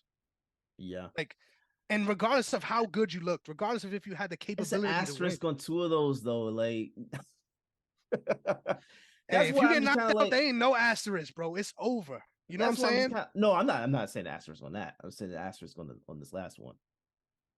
You lay someone out, you just lay them out. I think we was headed down that same road, bro. I really do. Let's go down that road if that's the case. That's what I'm saying. Like you want the opportunity to see that, right? Don't take it away. Do not take that away, because that would have been a defining moment for Pereira, and it would have been a defining moment for Izzy, right? For sure. Now it's like no, like it's a question mark. I don't know. I don't know Izzy wouldn't have come back. I see your point, but I don't know that he wouldn't have come back. Yeah, that's fair too. I've seen crazier shit happen. That's what I'm saying. That's what I'm saying. I like it's just is what it is. And so for context, still here, everybody. I just don't know anything about fighting. But what I will say is I was literally been on my phone for the longest time, literally trying to type at some of the topics you were talking about. Didn't have a clue of what was going on. But in regards to the Izzy fight and the whole stoppage situation, I did hear about it. I did look into it. I just saw like a quick highlight of it. And in the second, it just mind you, just like a 10 to 50-second clip. I will say the stoppage seemed like it came at the right time, because he was very sluggish, and I will go on record as saying that he was probably less than 5 seconds before getting knocked out. Because he was not there. Which, if that's the case, like he was knockout. He was there. That's my point. Right. I want to see it. Must be your favorite ref, bro. We need the nails. We need the nails in the coffin. Yeah. Like if it's I think it takes away. I think it takes away from the sport. Honestly, I think both does, right? So real quick, Matt, and then I'm sorry, I'll let you go on this one. I think both of those. I don't know anything about this, bro. So you go ahead. You're good. I think both of those scenarios take away from the sport to a certain extent, because yes, we expect this, right? We expect to be able to get that, but for every one of those, we create 3 moments where the fight has now gone too long, And I would much rather, no matter what the sport is, because we talk about this now with concussion protocol, right? There's no reason Tua should have been out there, right? So isn't it crazy for us, right? That's a team issue. That's a team issue. I feel you. And everyone, they're willing participants, right? So let me get that out there as well. Yes. But at the end of the day, when you talk about the reality of fighting and where he was in that moment and where it could have been, right? And how that goes, I just feel like I would rather err on the side of caution than wait and see someone die. Like, because at the end of the day, like, let's be real. Do I think that would have been the first time we seen a murder in the cage? Not at all. But what that changes is the expectation now becomes something you don't want it to be. You don't want it to be, I need this all the time. Right. No matter the scenario. And because I'm not at the saying end of the day, go ahead. Yeah, no, I'm not saying that like we need to see the knockout, right? Like I'm one of those, like, just like you, I love to see a good clinch game. I love to actually I love to see wrestling. I love every aspect of MMA. I love seeing that. So I'm fine with it, right? But I think my point is, if he's going to get stopped, let it be more like a clearer reason why he stopped. I don't want it to be a question mark, right? Like I want it to be like, yes, Izzy is out on his feet. We need to stop this. I would rather that than was he going to come back? He may have come back. I don't want that, because that messes up that ruins refereeing, that ruins the game all in all for me as well. Like it's one of those things where you can't trust certain refs. Like Herb Dean, to me, like he does not know when to stop a fight. And I don't know when that started, because I used to actually like Herb Dean, like back in the day, like, with Chuck Liddell and everything, like back in that era. Yeah. Today's Herb Dean is kind of like, he's lackadaisical, and I don't get that. I don't get that. So that is where you're putting the fighter in danger. To me, it's like this didn't put Izzy in danger. This just kind of like, it's a question mark that I think is unnecessary. That's my own. And I'm gonna be. I 100% see your point of view. Like I don't want you to think that I'm diametrically opposed, and there's no way this was a late stoppage. That's not how I feel at all. Yeah. But what I will admit, and this is something that we'll never be able to get a real answer to, right? But I think if we X out these people's faces, right? And we put different, and this isn't a championship fight. Yeah. Nobody's talking about the stoppage. Like I think that was a routine stoppage. That's the problem. But because it's a title fight, that's the problem. It's a different scenario. But that's the problem. You should be talking about this, whether it's a championship fight or not, whether it's Izzy or not. Right? To me, I don't care who it is. If you see that the fighter is active, you don't stop. You don't stop it. You don't stop it. And I'll give you a perfect example. Last week. No, not last week. Last pay-per-view, UFC 280, Bilal Muhammad versus Sean Brady. Check out that fight. Yes. Sean Brady, at that point, I would argue, was more in that fight than Israel Adesanya was. Right. Stopped it because he was getting hurt, right? Right. I agree. Adesanya did not take that much damage, right? I agree with that. He took damage, but not that much. Not as much as Sean Brady did. As much, right? Right. Two different scenarios, right? Yeah. But where I think the parallel exists is like with Sean Brady, he was out in space, right? Like there was room for him to do those things. Yes. Exactly. Yeah. With Izzy, like I can see scenarios where he comes out of that, right? I can. But at the same time, with the way he got hurt initially, what you never want to see out of anybody, and this is just me being as frank as you can be, what you never want to see is when you get hit by a shot and you get lifted. Right. Like right. that. Yeah. That's uncontrollable, like motion of your body. Like you're in a bad spot, because what does that signify? That signifies that not only did you get hit with a big shot, but you got hit with a shot that you did not see coming. Right. And that's the difference, right? Right. So when you see Adesanya getting lifted, right? Whether it was the uppercut or the left hook, even the left hook lifted him too. Yeah. For sure. When you see him in that scenario, I 100% understand where you come from, where you're like, this ain't over yet, right? And I've been there. I feel the same way. I just feel like when it comes to a fight, regardless of if it's championship level, amateur, cut the bias, cut the shit. Yeah. Let's call these fights for how they are, because you're not teaching a refereeing course on how to referee a championship fight versus a regular fight versus this is how you referee a fight. And at the end of the day, do I think that Mark Goddard did some shit that was egregious there? Not at all. I could show you worse Mark Goddard stoppages than that one. I could show you worse stoppages from Herb Dean even. Way worse, where it should have been. Herb Dean is in another stratosphere. I like I trust Goddard. I don't trust Dean. That's the problem. That's the thing. Like Goddard. That's what I'm saying. I like him. That's why this one was kind of just like, why? Yeah, I agree. And it was so close. I agree with you. It was, but I agree. If you're gonna get lifted, then okay, I get that. But in the moment that he stopped the fight,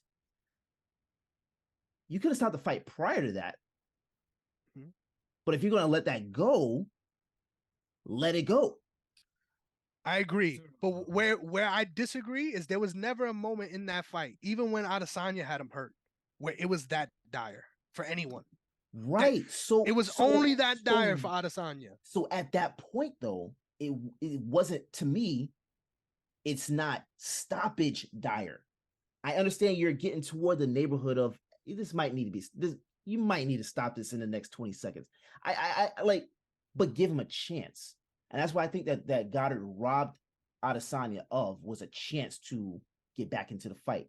Because what you're looking at with fights is you want to see if the fighter can get back in. If it's like closed off, like the Lakers' chances of getting to the playoffs closed off, like if it's like that, cool. Stop it sooner, right? Stop it. Stop it 20 seconds before. We don't need to see this. Yeah, we don't need to see it. Keep it like go. This is not that. And you know what too? This conversation, this is, I guess, just to draw like a parallel. Sort of reminds me like the whole overtime situation, you know. Fifth round of a championship fight. Yes, maybe not. Yeah, maybe not the best comparison, but obviously like all the controversy surrounding, like Josh Allen never touched the ball in overtime, and others, obviously you have two sides to the debate. One group of people who are saying, yeah, absolutely, give both offenses a chance to go down the field and score, either to match a touchdown, field goal, etc.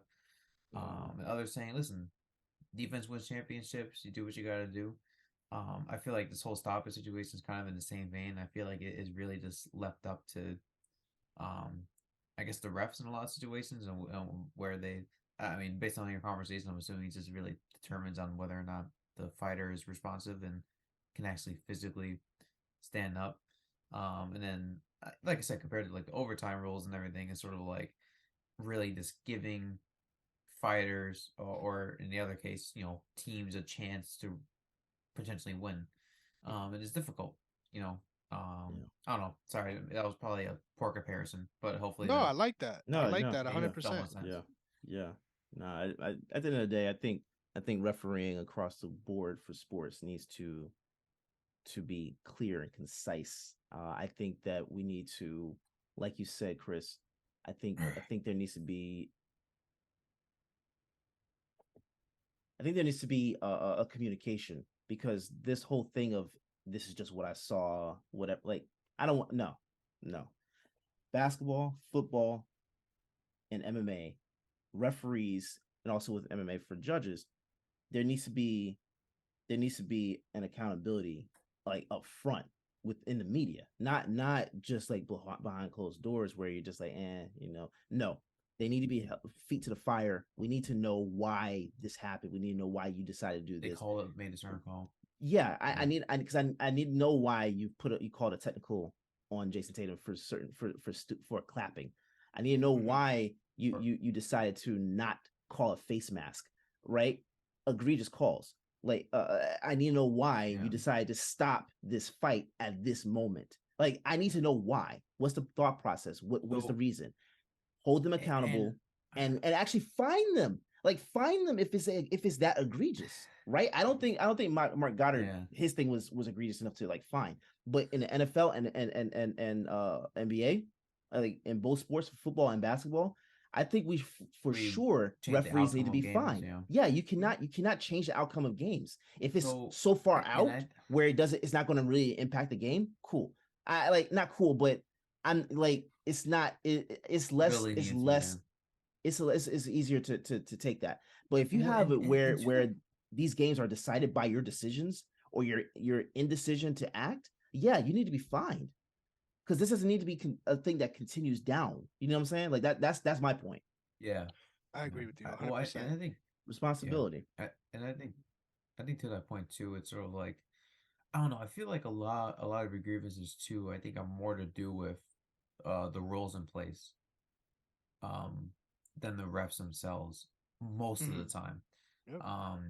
And I think I don't know. I mean, like the whole roughing the passer thing is so left up to interpretation at this point. Because apparently you can't lay your body, like you can't implant your whole body on a quarterback. Can't follow through on a tackle. Let's call it what it No, is. You you can't can't follow follow through Can't on through. a complete a tackle. tackle. Literally. And that's going to get guys That's what hurt. That's the exactly. problem. You know, Between and that and then turf, I don't know what you got. yeah, but then in other situations you have guys going out my face mask or just not noticed. In other situations too, like you have refs like who missed that blatant tripping call or blatant trip by Chris Jones in week 6. The blatantly missed PI on Chase Claypool. Um, actually the catch Gabe Davis made to help us go into overtime wasn't reviewed at all. Which I think has less to do with the ref and more so just again an example The of how the scenario, rules really right? have an effect. So I feel like it's a combination of both. I think unfortunately refs have a very difficult job as it is, and to enforce rules that are so wildly inconsistent, rules that are inherently good in the sense of them wanting to protect players, but it also takes away from the game. And as we see on multiple occasions, whether it be the fight that you guys were discussing, or whether it be basketball, or whether it be football. I mean, you could probably list baseball, tennis for the biggest problem right now is that it's very literally changes the outcomes of games, and people voice their complaints online. So I think Derrick, you're absolutely correct. There should be some type of fine, or at the very least, just literally have a press conference with the with the lead ref, maybe 2 members of his crew, and just have them explain in detail what they saw to not call a flag, or to call a flag, really, because we can't read their minds. Like there are some decisions they make in which, like you have to ask them, like you have to show them the video probably in front of them, and you'd be like, I don't remember seeing that. Well, of course you remember seeing that. You probably went blind for a quick second. Yeah, I just gotta say real just... quick too. I need to say this because I think it's so important when you bring it back to the context of MMA. I think I love that you gave your perspective on this and you spoke to the greater sort of theory of referees in general, because in other sports it is much more black and white than it will ever be in MMA. Yeah, no, Like it is MMA is much great. more black and white than it's and there and like when it comes to down to up to interpretation, like you'll see things happen in fights that sometimes people get a point 10 get away for it for doing the same thing, and then in another fight they don't. Like it is way more different in MMA than it is in traditional stick and ball sports. But where I agree 100% is the accountability aspect of it. Like a great example of this was Nick Diaz versus Paul Daly back in the day, another all-time great firefight where the fight ends and everyone's like, what the fuck, like that was early. But then they talked to Big John about it. You know what he said? He said, yeah, when I'm sitting here in the middle of these two guys, I can understand how from out there it looked like he could have took a couple of more shots. But I'm looking at Paul Daly and one of his eyes is looking at me and the other one is going into the third row this way. So that's why I stopped it. If we had the opportunity to get the insight like that, where we understand exactly what it was, then it'll be so much better for an audience, not even just to appreciate the call, but to understand the rules, right? Because if we understand what they're being asked of in a more concrete way, it's easier for us to have these discussions. When it comes to traditional sports, this is a much easier discussion because generally The rules are what they The are. rules. But Yeah. but in MMA, literally, you know what the rule is? It's not after this amount of damage needs to be stopped, after this amount of punches. It is, are you actively defending yourself? Right. What does that mean? Right? What Right. does that mean? Because I could be like this and be getting cracked over and over again. Am I defending myself? No. I just got my arm here. Yeah. Like there's a big difference. But based on the referee, they could interpret this as a defense move. Exactly. Well, and that's where I feel like I hate that this conversation has become about this in this specific fight, because this infraction is nowhere near this level of outrage, in my opinion. Yeah. Like I feel like hands down, it's just because it was not nowhere near that late. It was bang bang. It's because it's a title fight. That's the biggest point of it. Yeah. And he was winning. Like that's the biggest part. Yeah. The biggest part. He was winning. And so he had to stop him to win. So it's like, if he has to do it, then let me make sure he actually would have did it. Right? Like I feel you 100%. Let me see that. Like, don't just give it to him. You see? Exactly. And I'm glad you brought that up, Chris, about it not being so black and white in terms of MMA, because this sort of leads me to a question for the both of you, and that was like, do you think the MMA should start like conducting conducting investigations, or like looking into like film footage and determining like, okay, was this the right call?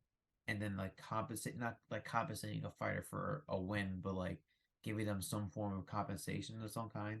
I don't know. There's 100 fights that I could point to that will be deserved, like where they actually got robbed, like 100%, where you could watch this stoppage and you're like, what the fuck were you watching? And there's been rematches literally because of multiple fights because of situations like that. And that's why this is such a weird like gray area too in fighting as well, just because the seriousness of these calls is there's nothing like this in any other sport, right? Like there's not going to be a sport where you give someone a 15-yard penalty, right? That's a big deal, right? But what is that? That's, let's say, less than a quarter of the field position, right? Of the entire field. Let's say in this example of a 15-yard penalty, if you take away a point from someone in a fight, that is 1/3 of the winning potential of that fight in a regular MMA fight. And then in a title fight, that is 1/5.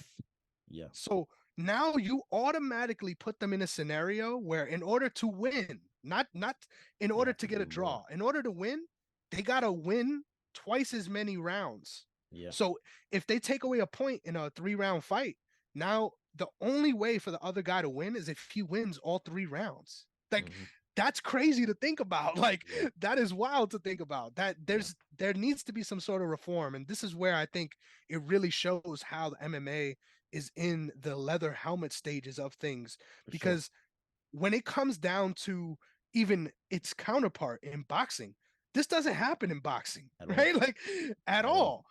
Because there's an accountability factor where at least these referees are speaking about these things. And B, and I think this is where it's most important, for the most part, when a rule is enforced, it is enforced. When something's brought into law in any other sport, it is enforced. It's very a very thin line when it comes to MMA. You'll see people get away with a whole bunch of shit. Like, trust, a big part of the MMA archive is me talking about the literal changes in MMA that allowed these people to fight the way they did then, because it would be egregiously illegal now. And even now, there's so big gray areas like this that we're talking about still. So I don't know. I really don't even have the answer, right? Like, and that's a tough place to be in, because it's easy to debate these things and easy to argue these things. But at the end of the day, when it comes down to it, and when it comes down to being that guy in the middle of those two people fighting, do I feel like Mark Goddard made a bad call? Not at all. But it was a close stoppage. It could have been considered late. It could have been considered early. So that's what makes this such a weird frenzy, like beyond just it being a rule issue. Like it's such a different ball game when you consider fighting versus traditional sports. But I think transparency will bridge that gap in a way that even though I think they could never be a hard set rule set for MMA where if this happens, this happens. I think it's always going to be a case by case basis. Because there's so many scenarios. So many scenarios, so many variables. For example, perfect example, a nut shot, right? You get hit in the nuts. Sometimes they give you 4 minutes. Sometimes a guy gets hit in the nuts and then he's like, nah, I'm good. Let's go. Sometimes a guy gets hit in the nuts and the fight's done because they can't take it no more. Now, if you're looking at that fight, right? And hindsight is 2020. Another great example of this, Aljamain Sterling. He got kneed in the head on the ground against Peter Yan. And then he decided to not continue to fight. He became the laughing stock of the MMA community. He became a meme where everyone is talking about what a quitter he is, what a terrible champion he is. As soon as he goes to defend the belt, he's going to lose it. And what did he do? He was a transitional champion. Came out and won. Yeah. After losing that way. Yeah. Where honestly, I said it on the show too. He was getting dominated. He was. Before that moment. Oh no, he was. Exactly. And I was hoping he would win, but there was no way he was winning in my eyes. Or watching that, there was no way he was gonna win. Going to win, right? Yeah. So everything is so weird. Like that's what I also love about fighting. Like I feel like you could run back that fight 100 times, and you get that outcome probably like 15 times, right? Yeah. Because that's how Pereira wins, right? In this fight in general. That's how he wins. We also probably five of those here is a first round knockout for Pereira. 5 of those is Izzy gets the stoppage in the second round, whatever the case may be. But that's why I feel like more so than any other sport, the volatility of all this is what makes this the best sport in the fucking world, in my opinion. Oh, for sure. I mean, I'm with you. I think it's amazing. I just want transparency. That's all. Yes, sir. Yes, sir. All. Tell me why you stopped it, Mark Goddard, because I see it. Yeah. I agree. I just want to know why. All right, guys. I think this was one hell of an episode.